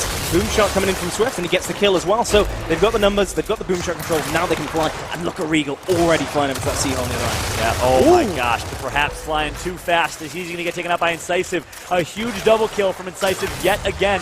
Boom shot going to pick up J-Rage. I believe he is out of booms now. 3 cap domination, but guess who's still alive? It is Incisive. How does he play it? He dies off the bat straight away. And Regal Reserve finally wins an initial with the boom shot and capitalizes, turns that into a round win. Well played from Regal Reserve here. They go up 3-2. Sticking to their guns, sticking to the playstyle, pushing up as far as they can. As soon as damage comes through, pressure that, force Aerox to try and stick their heads out and keep you at bay. But of course it was the icebreaker, right, to get it going down there at the bottom. And Regal Reserve, that's all they need. That's all they need, clearly, to get hold of that boom shot and snowball those kills. Overkill in the middle. And we were speaking highly of that weapon earlier.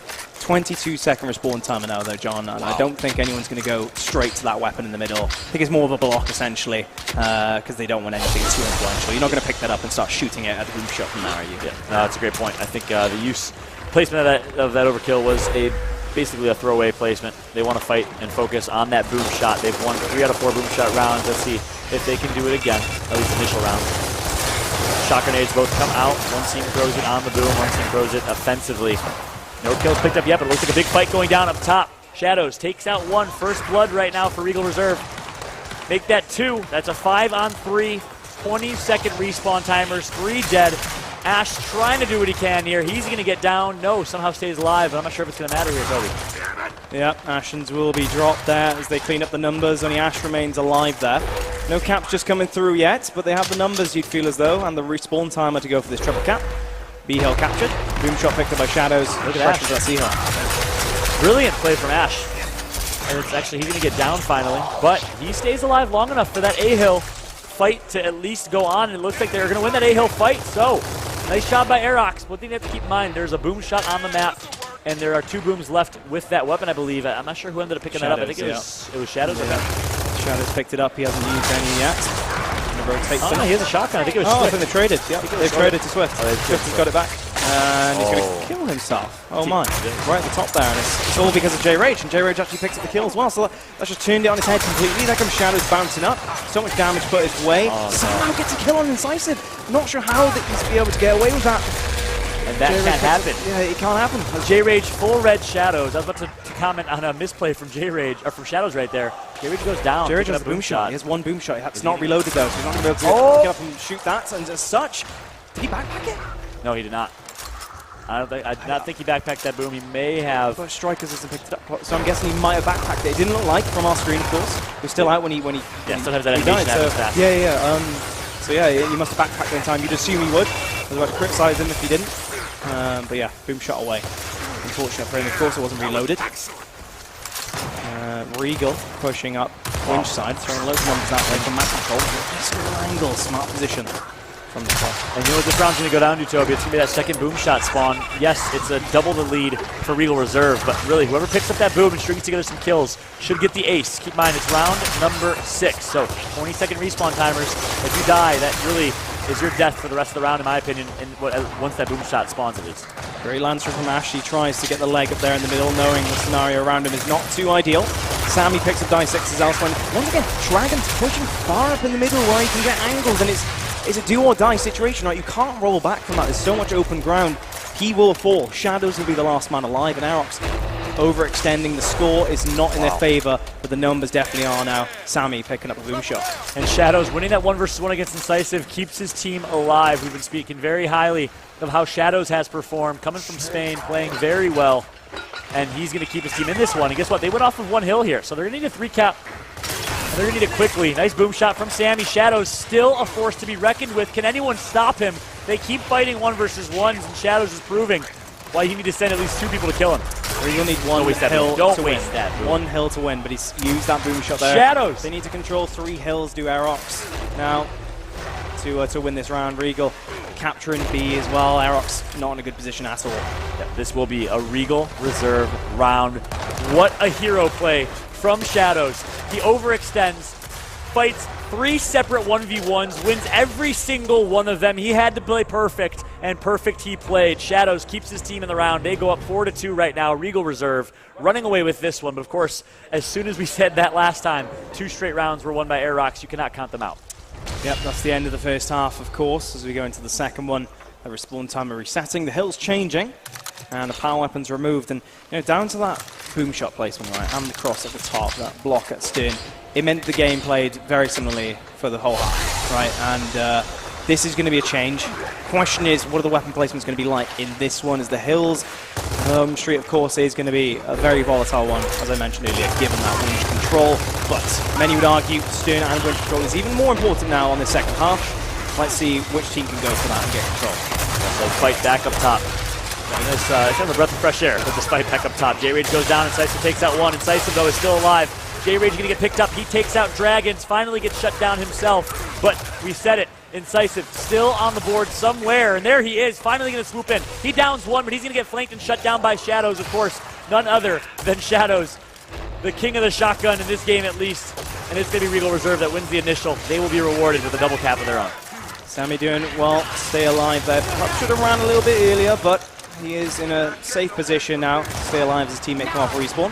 There comes the revive. Sammy comes in for the up A as Ashen's indecisive pick up kills. The triple cap coming through potentially though, as too many players off respawn for Aerox have been concerned with the slaying department on the B steps, and it's not close enough to either hill. Regal Reserve 5-2 up now, John. 3 rounds in a row. Unbelievable. And that continues to be the story here, Toby. Slaying is not a problem for Aerox. It's their ability to play the objective. You see it on your screen right now. 2 members of Aerox with, I think, 18 plus kills. 16 plus, sorry. That's Sammy and Incisive. But right there, they were out slaying. It means nothing if you're not playing the objective, though. A heads-up play from Regal, I'm not sure who it was, to sneak away to that away hill, grab it, and pick up the 3-cap domination. Who is that with the sunglasses right now? That is Shadows, I believe. I think it's Shadows. Yep. Shadows with the shades. All right, looking like a European Clouts, except white, with the sunglasses on main stage. The thing as well with Aerox there, they were still trying to fight that B fight off a respawn, and while they were doing that, Regal was thinking one step ahead. And it's really textbook, isn't it? Aerox, after losing that initial, and they know how aggressive Regal plays, they should have been waiting for that triple cap even, not surprise players. So that's not great from Aerox, I'll be honest. The round difference now is building. Regal Reserve need 2 to win. Aerox need 5 to come back now. And boom shot down already. Regal picking it up, but J-Rage with the double holding on. Make it a triple for J-Rage. Make it a quad for J-Rage. Can he get the 5th? J-Rage going for the penta himself. And he's going to connect for it. J-Rage popping off here in this one. And now it is going to be a 3-cap opportunity for Aerox. But again, we mentioned it. It's not their ability to get kills, it's their ability to finish. Ash and J-Rage will be fighting an army of Regal Reserve members here. J-Rage staying sneaky. He's going to down 1. Can J-Rage continue the killing spree? No, he finally gets shut down. And Aerox not able to finish this one off. J-Rage definitely feeling himself there, choosing to stay in that very position. His teammates weren't too close. You know, honestly, I'd perhaps suggest pull back at that point, given the respawn time and given the numbers flying at him after he took the first wave down, the second wave. A lot of force coming his way. Ooh, Sandy getting up aid by Dice6. Ash will take out 1. 4-on-4 situation. It's going to be a flank. Dice6 gets taken out. The revive comes through. And it's going to be a kill from J-Rage, but a team kill from Incisive. J-Rage has popped off in this round. 7 kills already for J-Rage alone. And they are up by 40 points. They want to hold this 2-cap. Of course, keep in mind, only 12-second respawn timers. Hold your 2-cap, hold this setup, and use that 40-point lead to win the round. There's going to be so much activity on this home street, just as we saw in the first half. But control of up top is going to be on the minds of these players. To send loads of numbers at the DNF hills and try and hold them in their spawn. We take map control. It's a question on both teams' minds. The Shadows does push through Winch, finds a kill on Ash. J-Rage in the zone up top. Getting some pistol shots in. Is he aware of Shadows coming down? He should be as the Lantern comes through. J-Rage pushes the 1. It's textbook from him, but the Shadows, the movement from him is too much in this scenario. His movement is out of this. Oh my gosh, if Shadows would have pulled that off. It's a mini toy soldier at this point. It's literally setting himself up for shot after shot, bouncing in between. Didn't come through with that last kill there, though. His movement is great. Brilliant, though. It is brilliant. It really is, yeah. Fun to watch. I think Toy Soldier is the best comparison we could use on the American side of things. Of course, big fan of Toy Soldier. Really interested to see where he ends up from a team standpoint. Of course, he was on that Simplicity roster. Not sure where he's currently sitting on. Marsh. Team with Marsh. Team with Marsh. Toy Marsh. Top 5 in the world. What a combo. Interesting, wouldn't it? Yeah, that would be a very interesting combo indeed. Strikers pushing up to the wind shot respawn here. Sammy Finch essentially, but he does push the one that's weak. Great comms leader coming out from the team there. But he will get taken down as Shadows take the height advantage. But cast your eyes to the top left, folks. 175 is Aerox now in terms of score. They only need 1 to win. And Regal numbers, they're dwindling. We go down. Dragon's trying to bait that kill here. Look at the revive. Like Sights, you need to play with smart.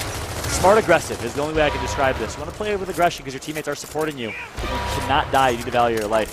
So, hoping Decisive does exactly that. 195 to 120. Boom shot in the hands of Ashen. Striker's going to take out 1. It all comes down to this last push. 2 members dead for Regal Reserve. Make that 3. This will be an Aerox round. And they are slowly but surely inching their way back into this one. 5-3 is the score. Boom shot on the map pays off for Aerox. Yeah, definitely staying in this one. 3-5 in favor of Regal Reserve. That's a crucial round for me, John, as well. 6-2, oh my. How many 6-2 comebacks have we seen? Not many. Yep. Not many in Gears of War 4. Drop shot, of course, going down the stern. Interesting. So fight fire with fire, says Regal Reserve. Yeah, that's essentially gonna split it up, right? Yep. There's drop shot and map control up top, and then there's boom shot and 2 hills down bottom. It's literally balanced. Exactly. You know what that says to me? That says that Regal Reserve likes that up top fight. They prefer the stern fight to the bottom fight.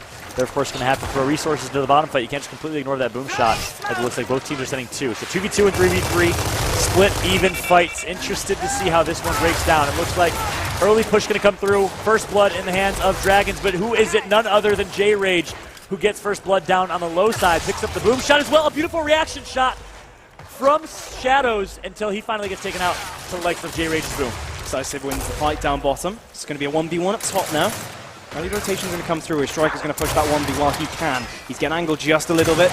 Pauses for a second as the pistol does come from the other side of the map. Nicely done from Aerox. Striker's timing his push. The drop shot's still there. He can't lead it completely. Here comes Ashen's going to be dropped straight away though. And Incisive left alone. He will hold on though. Keep his cover. Drop shot in his hands now. Well played by Incisive. The drop shot's going to come out. Not going to blow up though.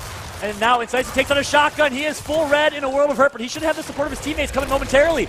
Looks like no one is there. Incisive gets taken out. Sammy in a fight up top to save the E-Hill. He's going to get shut down as well. Finally, some points will come on the board for Regal Reserve. They should cap that E-Hill, and that is going to help them out. But no power weapons in their name. I think all those drop shots were wasted. You have to give it to Strikers keeping alive as long as he did. It allowed Regal to come off respawn and stop that drop shot from getting anywhere as Incisive was taken out. Nicely done. They do hold on for now, but Aerox are keeping up the pressure. Nice score lead developing. And J-Rage already looking for Shadows there. He wins his shotgun fight. Why am I not surprised? Shadows is playing so well. Wraparound shot, gets the double, but going to be drilled so very fast after that. Shadows, you are an absolute monster. 25 kills, and guess what? He's going to distract long enough for Dragons to flank and get a double kill. A little bit of disrespect coming through as well. Shadows and Dragons, the duo from Spain, have performed here on the main stage.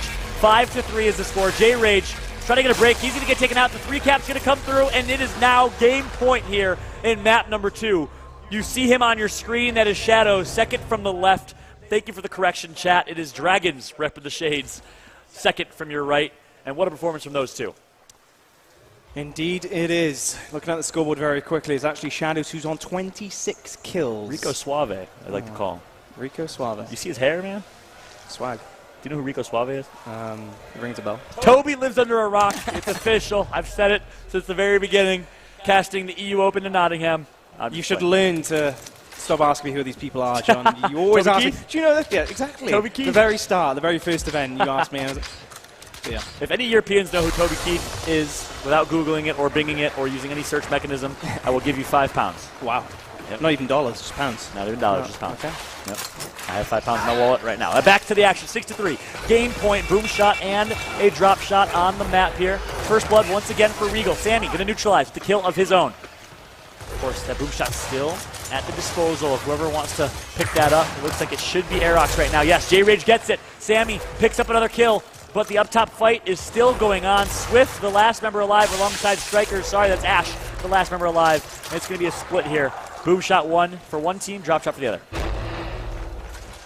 Indeed it will be. Drop shot in the hand of Swift as he tries to throw it across the map there. Not going to catch anyone out. He does have winch control though. Prime position to use that. J-Rage with the boom shot meanwhile. Does take out Swift, and that's the drop shot gone. Dragons will have to rotate over towards that, but Sammy, he knows exactly what's going on. Boom shot number 2 fired from J-Rage. That picks up a kill on Shadows. That's going to be crucial in perhaps getting control of this drop shot and the 2v1 and winch.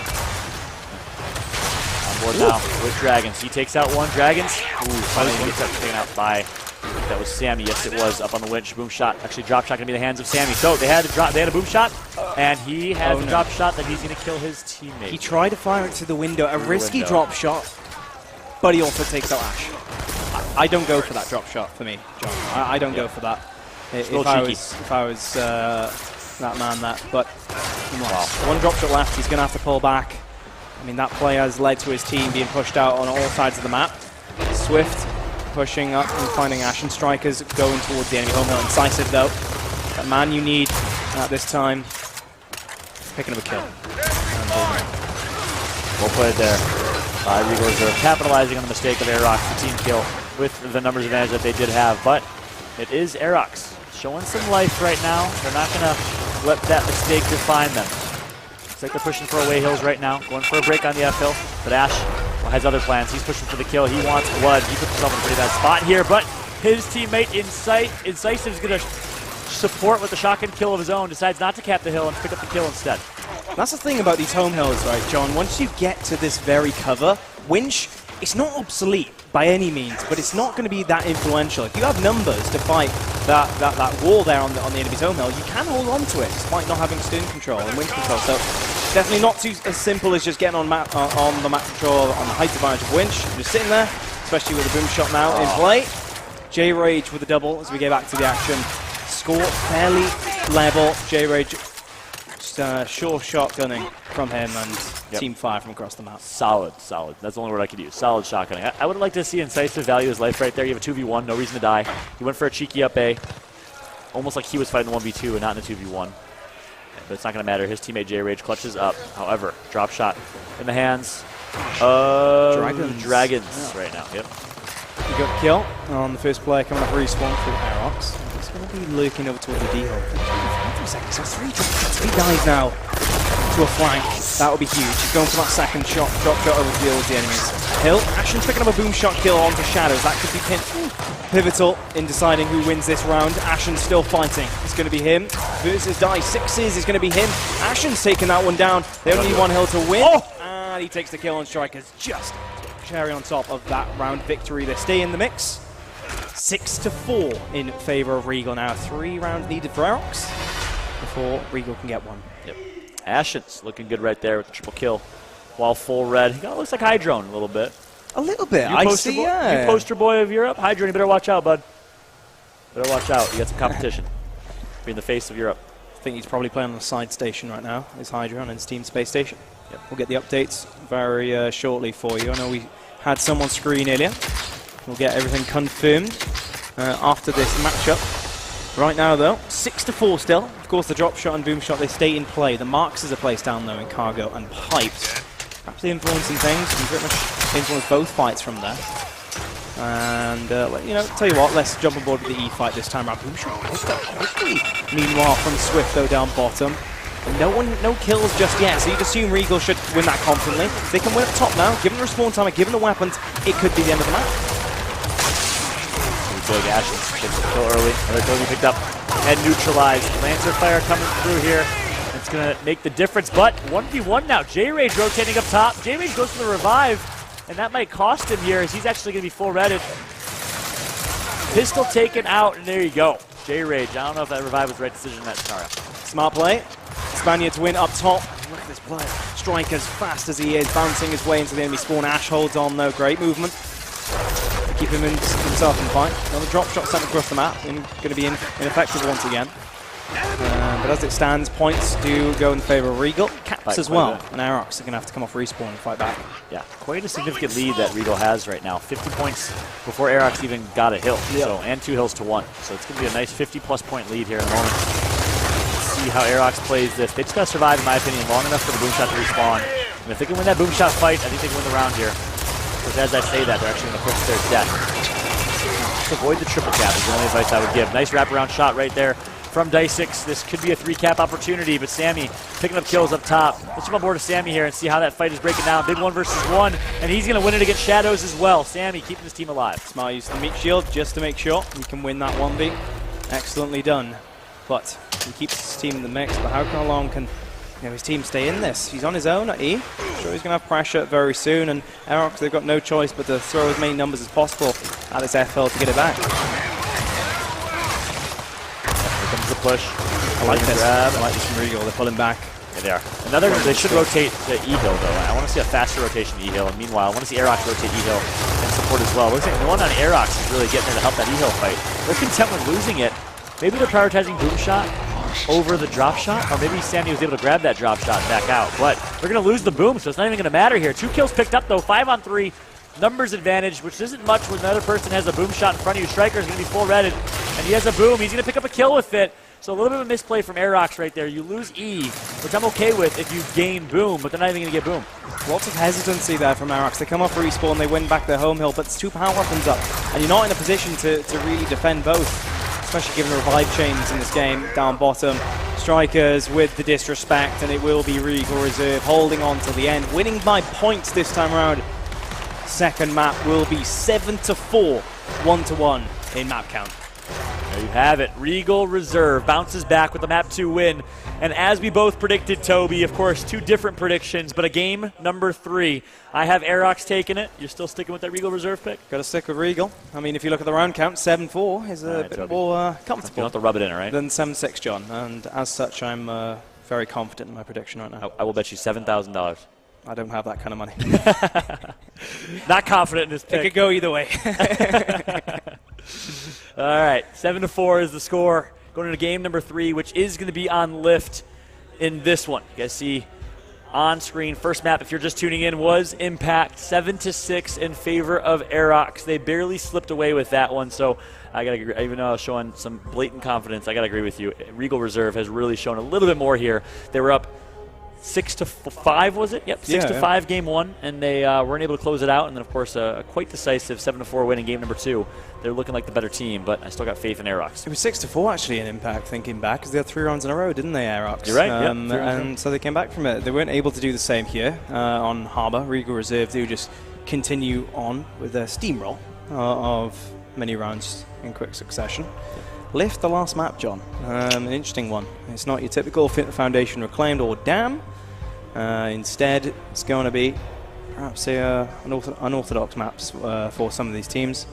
A few roster changes here and there, of course, for both teams. Yep. So curious to see actually how they adapt to this scenario. Yeah, I like Lift as a game 3. You know, I will always remember. In my eyes, it's kind of almost like a historic Lift when we saw Space Station and Mexico City with a huge upset for top 3 that event, and their plays on Lift in round number 13. I think it was Marsh that emerged as the hero from the smoke grenade, picking up the kill on that boom shot and making plays. You always like that Lift fight. You like how there's 2 separate fights distinctively, one on the right side of the map, one on the left side of the map. And it's always interesting to see how that breaks down. Of course, Boom Shot has been placed on both maps here, so I think we can expect some more Boom Shot play in game number 3, and more of the same, of course. We went into game 2 saying that Aerox had the slight upper hand with lethality on the map. Do you still say that's true, or do you think Regal Reserves have done a good job adapting? Yeah, I think I'm going to stick to my guns, right? The philosophy of Aerox, they just need to hold on and stick to the guns and play as they usually do.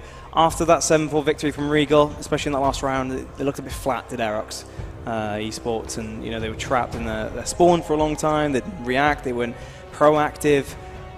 Judging from that, I wouldn't be surprised if Regal have a much more comfortable map going into this one, but question is, it's all on Aerox at this point. It's psychological for me. They've played this map enough as individuals. Stick to that mentality, play aggressive on that home street, and also predict the aggression that's inevitably going to come from Regal as well.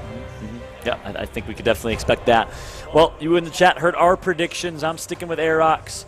Toby, of course, thinks Regal Reserve is going to take it. What are your thoughts? Aerox, a.k.a. Team UK, will they take it, or will it be Regal Reserve, Team Spain and France, or Team Spance, if you will? Who do you guys have taking it? Regal Reserve or Aerox? What will the score be? I'm going to go Aerox 7-5, Tobes. Aerox 7-5. What do you got? I'm going to go 7-5 Regal. How about that, 7-5 Regal? Yeah. You're going to smack me right back in the face. Indeed. All right. By stealing, by copying, by mimicking. Looks like we got a mixed response in the chat so far. 1 for Regal, 1 for Aerox. 2-2 Ultra for Regal. And Beanzy for Aerox. Team UK or Team Spain? I know we got a lot of British folks in the chat. Are you going to support your land, or are you going to go with the Spanish team? It looks like Aerox 7-6 has Beanzy. Either way, I think it's going to be a good one. It's going to be a close one. Yeah, it's definitely going to be a close one.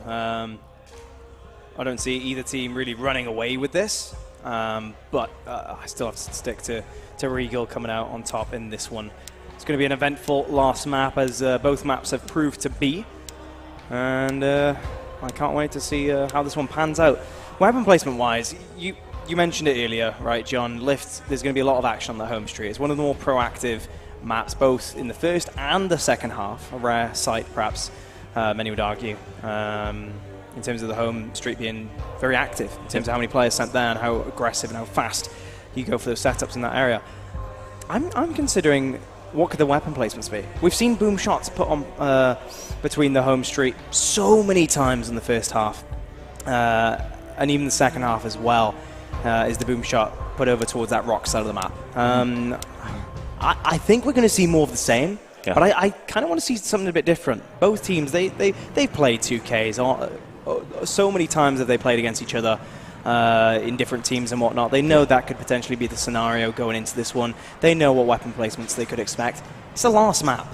Both teams have proven that they're a good match for each other. And arguably, be different at this point. Take advantage of the weapon placement system. Be different and be unique. I like that. And arguably, this is for second place in the group. You know, a lot of people could say Space Station, of course, in that group.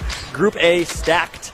We'll see how the action breaks down. I'm going to make a not so bold prediction, and to your point, say there will be a boom shot placed on the Egl, at least 1 point. AKA obvious predictions. And I like what I'm seeing in the chat. Thank you for the prediction. Looks like it was pretty much split 50-50, I think. A little bit leaning more towards Aerox. So we'll see how the action breaks down on board with Incisive. Someone in the chat was saying how Will Ashens is a beast. I agree with that. He's performing incredibly well. Will it be Ashens? Will it be Incisive? Or will it be the Regal duo of Shadows and Dragons that pop off? Striker's going to get up and immediately puts to work with the kill on Ashens. So that's a misplay from Rage. Through the smoke, was not able to take out one. Still fighting. He does redeem himself somewhat, though, by taking die 6's. Strikers staying alive once again, as we saw on Harbor. Very good player in those kind of scenarios. And he does actually get B as his reward.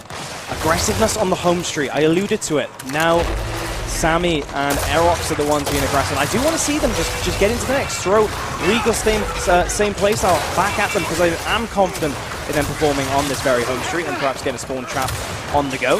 Just to slow down the Spaniards a little bit. Here come them off respawn through the cut. Aerox playing it a little bit slower. They pull back with low health. Every time I see Sammy, he's just playing solid, he's playing consistent. Good shotgun use from him. He's going to take out one. He's going to stay in the fight here. Disagree with that, though. Again, we saw it happen on Impact as well. I would like to see a back roll to his teammates stay alive. Ashens, though, wins the 1-versus-1 against Dice6. So some good plays from Sammy. Nice kill from Ashens here. But it is a slight lead for Aerox that Egl not able to be capped just yet. Ashens flies through the smoke. Gets the call out that Dragons is weak from his teammate in the form of J-Rage. Finds that kill, then pulls out. Perfect stuff from Ashens. Great teammate from Aerox. You look at the pistol use, too. I mean, beautiful play. I know Ashens already gaining some fans in the chat. I'm personally a fan. I'm loving the newcomer on the European scene. A big fight here. Can they get the kill? Yes, they do. 3-cap domination going to come in.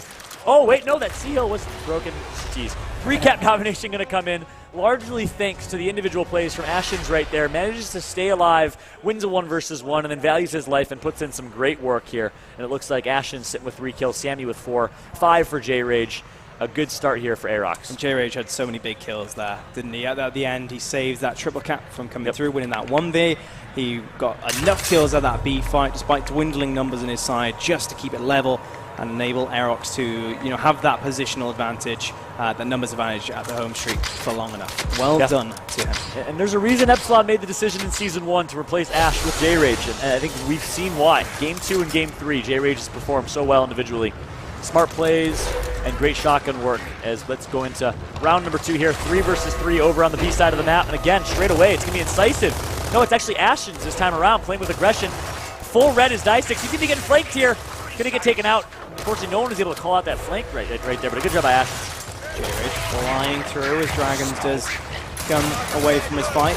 Previously damaged, gets the pistol though. Incisive tries to turn around. Go for a revive chain though. Not going to work out as cleaned up is Aerox, and even only one left alive in form of Ashens. He's only just come off respawn. It should be a triple. Like I said, J-Rage made a smart decision to ignore, I think it was Strikers, and push the flank. Dragons was just able to stay alive for so long there, and that ultimately made the difference in them winning that B-Hill fight and now getting the 3-cap domination. A heads-up play by Dragons, as you see Shadows on your screen right now. But ultimately, I think it was Dragons right there that won it for him. Yep, 100%. For those unaware, the sniper, of course, went down at the top of the platform over at maintenance. And Ashens, I think he took advantage of that, right? He went for the unpredictable push down the corridor, taking down some players, but you rightfully said, Dragons did hold his own in the shotgun department. Yep. I like the strat call, though, that came from Aerox. They actually ran a quite unique flank through the middle. Ashens got a clean flank on Dice6, picked up the kill, and immediately got flanked. Yeah, indeed. The block comes in control room. And it's going to be more the same. It's going to be 3v3 numbers-wise over at maintenance. And the A-Hill and C-Hills are captured. So basic play from both teams, base strats. Let's turn our attention to that snipe battle, though. Battle for snipe at maintenance. Nice sub by J-Rage, taking out Strikers. And now it's going to be Dragons again. Picks up one. Huge 1-versus-1. Dragons versus J-Rage. It's going to develop here, and things are going to slow down. J-Rage gets a good shot in, but not going to be enough. Dragon's going to come out on top. Nice use of the right-hand advantage there to win that one. Now that's leaving Ashens alone in a 1-versus-2. Ashens gets dropped. Die Sixes finds that kill, and Dragons picks up the snipe. Going towards that B hill, and of course, Lift. It features this vision, the visibility. That's perfect for snipers to aim through as rotations come through the call-ups. Can lead to just looking through a window at a moment's notice and getting the headshot. But saying that, Dragons gets down by J-Rage. Going to provide the opportunity for a push-up, but it's 2v1 now. J-Rage is forced to essentially try and jump over that wall or go run around. Body check is enough. Shadows, meanwhile, though, off-screen, is going to get that double. 2-1 is the lead right now, and you know, Toby, so you could be $7,000 richer if you took that bet. If Regal Reserve wins this game, I'm just saying. No, I'm just kidding. 2-1 is the score. Let's see what decision is made right now from Aerox. Looks like Ensigns are going to be placed over towards that E-hill, where, of course, second half of the map is the E-hill, the deck side of the map. So no boom shot at E just yet. Maybe in the second half of the map we will see it. Instead, Ensigns on the map, as well as Sniper in a blocked-out middle control room spot as well. Let's see how Aerox decides to play this one. Will they send some more people over towards those Ensigns? No. 3-versus-3. We saw 2 very aggressive B-hill pushes in rounds 1 and 2. We're going to see it again here in round number 4. Ash picked up those Ensigns straight away. Nice quick pick. Very similar to what we see Lava do on United. Goes for a cheeky Ensign behind Shadow. Yep. Shadow's still just keeping up the pressure, the presence in the enemy hill. It's definitely something not to be toyed with. He tries to fly in as Ash throws one Ensign, unsuccessful. Ash holds his own though. Smart play as he uses that cover and waits for the player to come to him. Swift on his own, stuck nowhere near a hill at this point as Sammy drops him.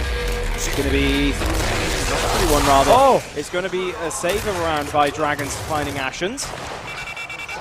Strikers off respawn. Regal Reserve do hold on. And really, this should be an Aerox round. Ashens in a 1-versus-1 really is all that made the difference here. Need to stay alive. Ash going to pick up a double, and that's going to be the 3 cap. Someone trying to go for that B-hill. That Shadow's not going to get there on time, and we are now tied at 2 apiece. And could we have thought any different than these two teams being neck and neck here in game number 3? Again, this is more than people realize. This match, albeit early in group stages, in my opinion, I think Toby, you also agree, will decide the second place team in this group stage. Of course, that is assuming that Space Station wipes each team clean here in this one. This is definitely an important match in the grand scheme of things, as both teams are looking to cement themselves as the better team here between the two. And definitely the biggest competition in the pool. And I say that because you'd expect Space Station to 2-0 either team here in a match. So it really does come down to this one to differentiate where they place. J-Rage and Decisive. You would expect that, but I've been impressed by a lot of the plays here from Aerox and Regal Reserve. You know, I think that they're getting good practice against one another. Sure, yeah. Almost like scrimming on land. And I think it's going to help them in a match against Space Station. I hope, at least for the sake of a great show, that we'll see a great match between these two teams. Nice body check from the Dragons. Trying to push the 1B, and Decisive doubles back with his pistol out. 5 dead for Regal Reserve, and the question is, can Aerox get to the triple cap in time? Yes, they can indeed. Strike is the closest man, 3 seconds of the clock. The wall of fire has to run through, but it does get dropped. Shadows comes flying through, taking down Ash, and that could be just about enough time bought. There's going to be some more players needed for Regal Reserve, though, to hold on to this one. The numbers are here, finally, for Aerox. It's going to be a 5v2 shotgun fight, essentially. And it does come through. Aerox hold on, 3-2 to them. There you go. See him on your screen right now. Ash and J-Rage, who kind of look like they got like a little big brother, little brother thing going on. You ever thought that? Yeah. I can see it. Yep. Making plays here. I'd also like to point out, Sammy, the fashion statement that he's developed now. No, it's the headphones. Can you see how he's positioned them? The band is behind his head. It's not on top. Wow. And he's been doing that for so many events now. I didn't know that. Sammy, Do you think it's because he doesn't want to mess up his hair? That's the only reason I can think of, John. So I think so. Wow. I think so, man. So Sam, he's used to the camera. He's used to it. Choosing looks over comfort, perhaps. Says a lot about his character. Just saying. 3-2. right now. Sam, of course, J-Rage, and Ash, former members of Space Station. Ash got replaced by J-Rage. Now they're sitting next to each other, playing on main stage against Regal Reserve. Kind of awkward.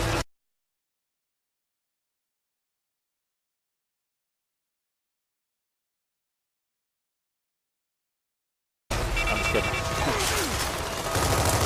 Ooh, Sense picks up Swift, just sneaking them. He's going to get dropped. Revive chain, he's got no shadows. He's going to get the revive for nothing more. Ash does clean up. It's something we've mentioned a lot, actually, John, is revive chains. You don't see them often because of the way this game plays out. Revive chains are so hard to do, right? A lot of the time you just don't go for them. You shouldn't go for them. Yeah, no, I agree. I think at the same time, we see it happen more on the American side of things. Optic Gaming, probably the best revive chaining team in the game. If you can see the stats, I guarantee Optic has more revives in a given game than any other team because they do a great job wolf packing. But yeah, it is something that sometimes is not the best decision. Like right there, I do not think that Shadow should have gone for that revive. I don't think that Swift should have gone for those instants, though. A little bit of a misplay. And that's always a big criticism of this Regal Reserves team. I was talking to Reaction before this match, and in typical Reaction format, and I quote, 0 brain cells across the 5 of them, and when speaking of Regal Reserve. And perhaps lack of mental play showed right there for Regal Reserve grabbing the instants. Decisive, big one being in Strikers. Strikers holds his own. Nice closing of the gap to ensure he falls. 5 down for Aerox, and they're looking for that triple cap. And they'll get it. As Aerox barely come off respawn in time to run over to that. It's going to be 3-3 going into the second half. What more can you ask for, John? Nothing more. I mean, absolutely nothing more. What a great match this has been. What a great tournament this has been. If you are one of the, I believe, 300 plus watching this, as you guys are probably well aware of, there deserves to be at least 3,000 plus watching this with how great the gameplay has been so far. Spread the word, especially this match. Going to go the distance, in my opinion. I called 7-5, but may even go to another round 13. We saw it in map number 1. But tweet it out, support the Gears War scene. If you could make it here in person, I appreciate you joining in online and showing support for European Gears Esports. It's been a great tournament so far. Fox Esports winning 2-1 in match number 1 against XCon. That was a huge upset. Not many people saw that coming. The Italian team, and you say the second best team in Italy, upset a top 6 UK team. Would you call it? Yeah, I'd say that. Top 6 or thereabouts. But yeah, that was an eye-opener. And it's kind of the similar storyline to the Spaniards of old, right? When Regal Reserve and those players started coming back, coming from the online scene into the LAN scene, excuse me. And I think that they're playing in a similar style. The shotguns are clearly on point, despite what many would describe as inexperience compared to XCon in that matchup. And boy, did Fox Esports, the Italian team, show up. Fair play to them. Yeah, completely agreed. Not sure how they're doing the rest of their pools. We'll of course keep an eye on that. They are in Group B, which is the group with 4 teams instead of 5 teams. So we'll keep a close eye on that. And of course, our apologies. Looks like there was a drop from the game here, so we'll get you guys an update on the score and jump back into gameplay as soon as we possibly can in game number 3 between Aerox and Regal Reserve. But we've seen 2 matches so far. On the side stations, we've seen some mollywops, to be honest with you. Great games on main stage, but not so much on the side stations. I think that goes to show our production team picking them well between these top teams. Certainly are, as it is a 2 best of 3s. Yep, definitely. Both going to game 3. Going to game 3, and very good stuff indeed. Which is just about getting into the game again, folks. So sorry for the delay. I believe the match did continue on without us. It was on our end, the caster's box end, and we will be seeing the gameplay in just a second. So thanks for waiting. Question is though, John, the second half weapon placements. Sniper up top and maintenance in the first half, a little bit different. You don't usually see that. You usually see maybe like an incense or something along those lines, but curious to see how this one plays out. It's 3-3 neck and neck in the left in the first half. Let's get back into the second. Yep, you guys can see 3-3 the score. See some stats on your screen, and it looks like all blue at the bottom left of your screen right now. As great shots, great plays from Aerox, looking to close this one out, up 160 to 129. First round of the second half here, so keep in mind all weapons are reset, and the respawn timers of players goes back to 10 seconds. So it's more about holding the 2 cap, it's more about playing the objective here in these early rounds of the second half. Yep, given the score for Aerox, you're not surprised that they're running back to the E hill after being pressed up a little bit further than that. Regal coming off respawn, they're going to have to push that one, be in the form of Ash right away. But with the smart play from J-Rage, he's going to leave that fight, let Ash run down the time as an overextended D, just to ensure that they have at least one hill to see this one out. This could be the play, actually, that saves the round, 209. Or at least the push opportunity. No, they did win at F, they did win at E, but nonetheless, J-Rage, good play from him, smart indeed. Agreed. Yeah, a Ribs-esque play right there. Capturing the opponent's hill and securing the round victory. Aerox goes up 4-3 here, so the story continues. But look at that, Ash on top with 15 kills. Incisive and Ashen, so you would expect to be the lead slayers of this team, not leading in the slaying category right now, which I think is a positive of this team. It shows anyone can pop off at any time, similar to Optic Gaming. And many teams you see on the North American side, of course, not comparing them to Optic Gaming, but similar to Optic Gaming and how they play. All 5 members can go off at any time.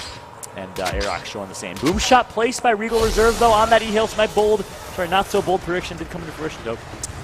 Yeah, you and me both. We thought about that, and it's right on that deck what I thought it would be. It's maybe earlier on than you typically see, but it's coming into fruition nonetheless. And here's the deal. It's going to come down to this initial, I think, every round for the rest of this match. It's going to be all about this boom shot. Who utilizes it the best when they get hold of it? Incisive, 2 boom shots. 2 rockets, if you will, and 2 kills. But Regal somehow hold on. They pick up 2 kills in quick succession. J-Rage trying up here on the corner. He's going to fall. And despite some great usage of that boom shot, the rest of the team of Aerox, they fall to the aggression of Regal. Yeah. Wow. So way to turn that round on its head is Regal Reserve. Even though they lost the boom shot, even though Incisive picked up 2 kills, they down Incisive. And I think it was Strikers or Shadows who went huge with some plays, and they're going to get a 3-cap domination. Wow, we are tied at 4 apiece here, Toby. And you mentioned something, it's going to come down to the initial. I think the initial is going to be very important, but I don't think that initial is going to determine the round, as we saw right here at least, until at least round number 10, 11, 12, and 13.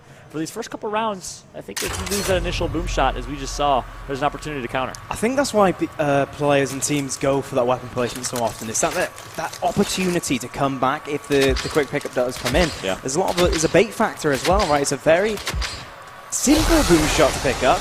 Obviously, a revive chain is going to be the goal for whoever picks that up at the start, but there's the opportunity to just outlance them even then with the revive chain and the smoke. So it's a very risky push to make. It can be a good one at times, and it's very much which team on the cup is going to come through and which gets the icebreaker kill. Ashen's an Incisive this time around, and snowball immediately into that boom shot pickup. So it can be anyone's game, depending on how it plays out, but this time Aerox are going to have the upper hand. Yep. Sammy taking out Ashen for some reason. Oh no, missed boom shot there. J-Rage, gonna pick up the kill. 5 dead right now. 1 finally respawned with Shadows, and I like the way that we saw Aerox play that. Rather than going straight away for the quick pick boom shot, they actually baited it, forced someone to up A.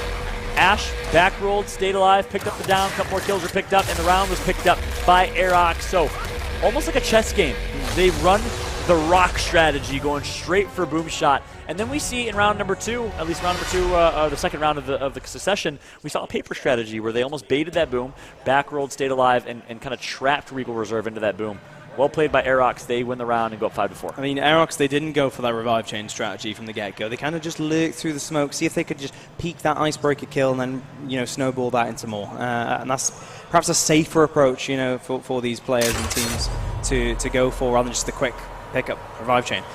This strat has happened so often in Europe that I predicted it, and it's literally expected at this point, John. And I'm not too surprised that both teams are perhaps not going for the revive chain strat straight away. They're baiting the other team, they're seeing what they can do through other means, and with their Aerox there, they're 5-4 up, and it's going to be more of the same here potentially. Well said. So we saw Rock, we saw Paper, we see Scissors this round and Strap, but it looks like if we go back to that quick pick, it's going to be Incisive, pick up the boom shot. Did he get taken out? No, I think Incisive's still alive. Yeah. Yes, he is. So they did lose. Oh, that second move is going to be missed. But they did lose in terms of kills. Finally, Incisive picks up the down. More kills were picked up by Regal Reserve. So Incisive grabbed 2 kills with that boom shot ultimately after full redding 1. And now it's going to be a neutral 3-on-3. Die 6s and Strikers rather trying to go on that damage advantage, and it actually pays off somehow. Both players not really putting in much damage. Downs come through, thanks to Aerox teammates coming off respawn in the form of Ashens. Gets a kill, Striker straight back up, immediately bouncing into the shotgun fights as he and Sammy does get a kill back, but Regal Reserve, they got away with that a little bit too easily perhaps. They really do push on him. Yeah, completely agree. This should be, honestly, we saw Regal pick up more kills in the initial. And right now they have a slight power play, 3 dead. Value your life. You can't let J-Rage pick up a kill. Well played right there by Dragons. Just holds his right hand and stays alive. And now Regal Reserve with the numbers advantage should be able to secure this round. He's got to grab that E-Hill. Easier said than done. Ash going to down one. And he's going to get taken out immediately after. So I would like to see Ash stay alive, wait to get his health back there. Instead, all eyes on the E-Hill. Shadows in a 1v. Of course he's not going to lose it. Can he get the double? No, it's going to be his teammate Swift instead. 3-cap domination is going to come through here. Incisive able to break the D-Hill, though. Try to make that J-Rage. I apologize. But the snowballing continues. The resources stack up for Regal Reserve, and it will surely go through now, this triple cap. We're at 5-5, ladies and gentlemen. It's back and forth in terms of the initial strategies, in terms of initial success. Both teams are neck and neck right now, John. Yeah, what a great match this has been. Coming down to the wire just as we predicted it. And boy, has the gameplay followed. Aerox versus Regal Reserve. 5-5 in game number 3. Of course, this match has further implications than meets the eye. I think it will determine the second place team in that Pool A. We've mentioned it before, but if you're just joining us, 2 of the top 4 teams here seated, I believe, respectively, 3rd and 4th. I believe so. Do not quote me on that, though, at this point in time. As my brain leaves my body, because look, Hammerbuss were placed down at Crane and Exhaust. That's not going to lead to much. It's going to be more of the same of this boom shot strategy. No one's going to go out their way to get that weapon. 4 versus 4 at the boom shot, and 1 player of each team respectively going through that controlling for that angle. Dragons takes out his own teammate. The boom shot by Incisive picked up. And J-Rage picking up kills. This should be an Aerox initial victory and a clear one of that without too many casualties. Sammy is going to stay alive as his teammate does Lancer to provide support. Of course, the respawn timer is increasing every round, so that triple cap potential increases with that. And a trade going to come through. D-Hill being capped. Not sure if anyone is in distance. No, they are not. Another round for Aerox, and this is match point now. And Toby, you said it perfectly. The boom shot round has dictated the winner of every single round, just about, and since it's been placed right there, Aerox did win the initial, and they do come out with the round victory and match point opportunity here against Regal Reserve. 6-5 is the score, and it looks like they're just going to block out. Oh, where did they place up top? Something was placed up top. We can't see it. We'll, of course, check that out as soon as we possibly can. But Incense. Not sure. Incense. Okay. Indeed. I'm not sure if it's going to matter though, as that boom shot will be grabbed. I think the boom shot and the initial will be over by then. But if it's still a stalemate, given the score count that Aerox have got to now, 1 round away from winning this match, it's there to make a play with. Ryan goes for that quick take-up. Revive thing that end. Let's see. Incisive, he's been picking up the boom shot loads in this in the past few rounds. Now he's going to get that icebreaker kill, but Shadows does answer back. A big opportunity here for Ash. He takes out 1. Making a 4-on-4, but it's going to be Dice6 that takes out J-Rage. Ash is going to counter with the kill of his own. They are trading tit for tat right now in this one. 3 versus 3 situation. Boom shot, however, going to be grabbed by Ash. That's a huge sneak. Keep in mind those instants are in play here. Swift picking up a kill on the right though somehow. He does drop eventually though. It was a 2v1, so you'd expect Sammy to clean that one up. In terms of numbers, it's not clear cut this time round. Incense are going to be picked up by Ash, but he doesn't have a shotgun just yet. I'm sure he's going to pick one up soon after utilizing that final boom shot.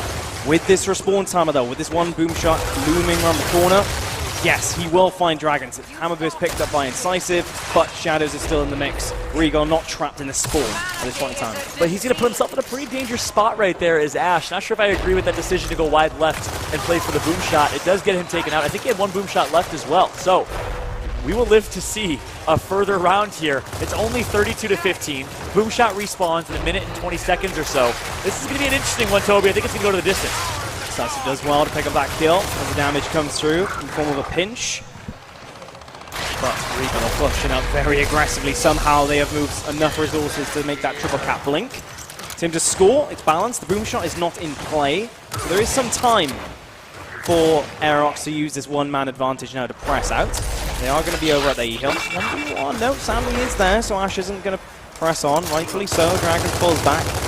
Bit of a stalemate for now, as both teams come off respawn and reposture themselves. Yeah, the key right now, though, is Aerox is able to get map control by getting these key kills. Boom shot will be up in about 30 seconds or less, I think maybe 15 or less, and that is going to be the difference maker in this round, I think. 7-5, I predicted. Will Aerox win this 7-5, and will Toby owe me $7,000? Oh, no. Only time will tell. Well, I'm just kidding.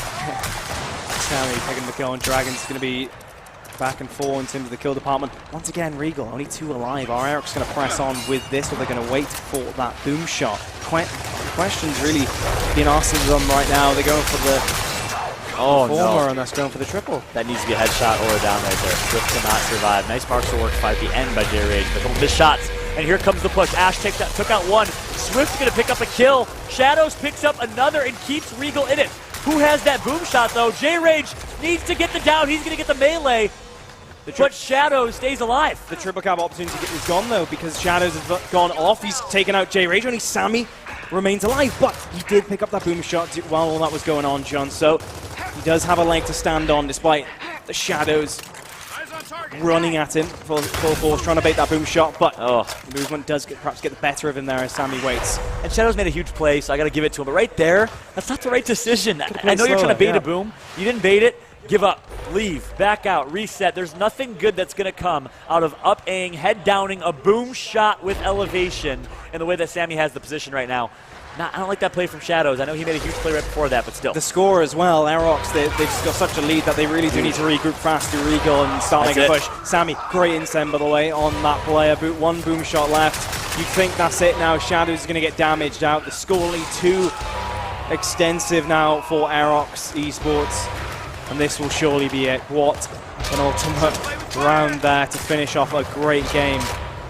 And boy, oh boy, it was a mistake, right, from Aerox just that brought the doubt in the mind. Sammy, that smart player, that consistent player, was at the back line with that boom shot to hold on. And some mistakes we were talking about with Shadows. 7-5, though, nonetheless, the final score, as Aerox do win out in the end. Fantastic stuff from them. Yeah, amazing game so far.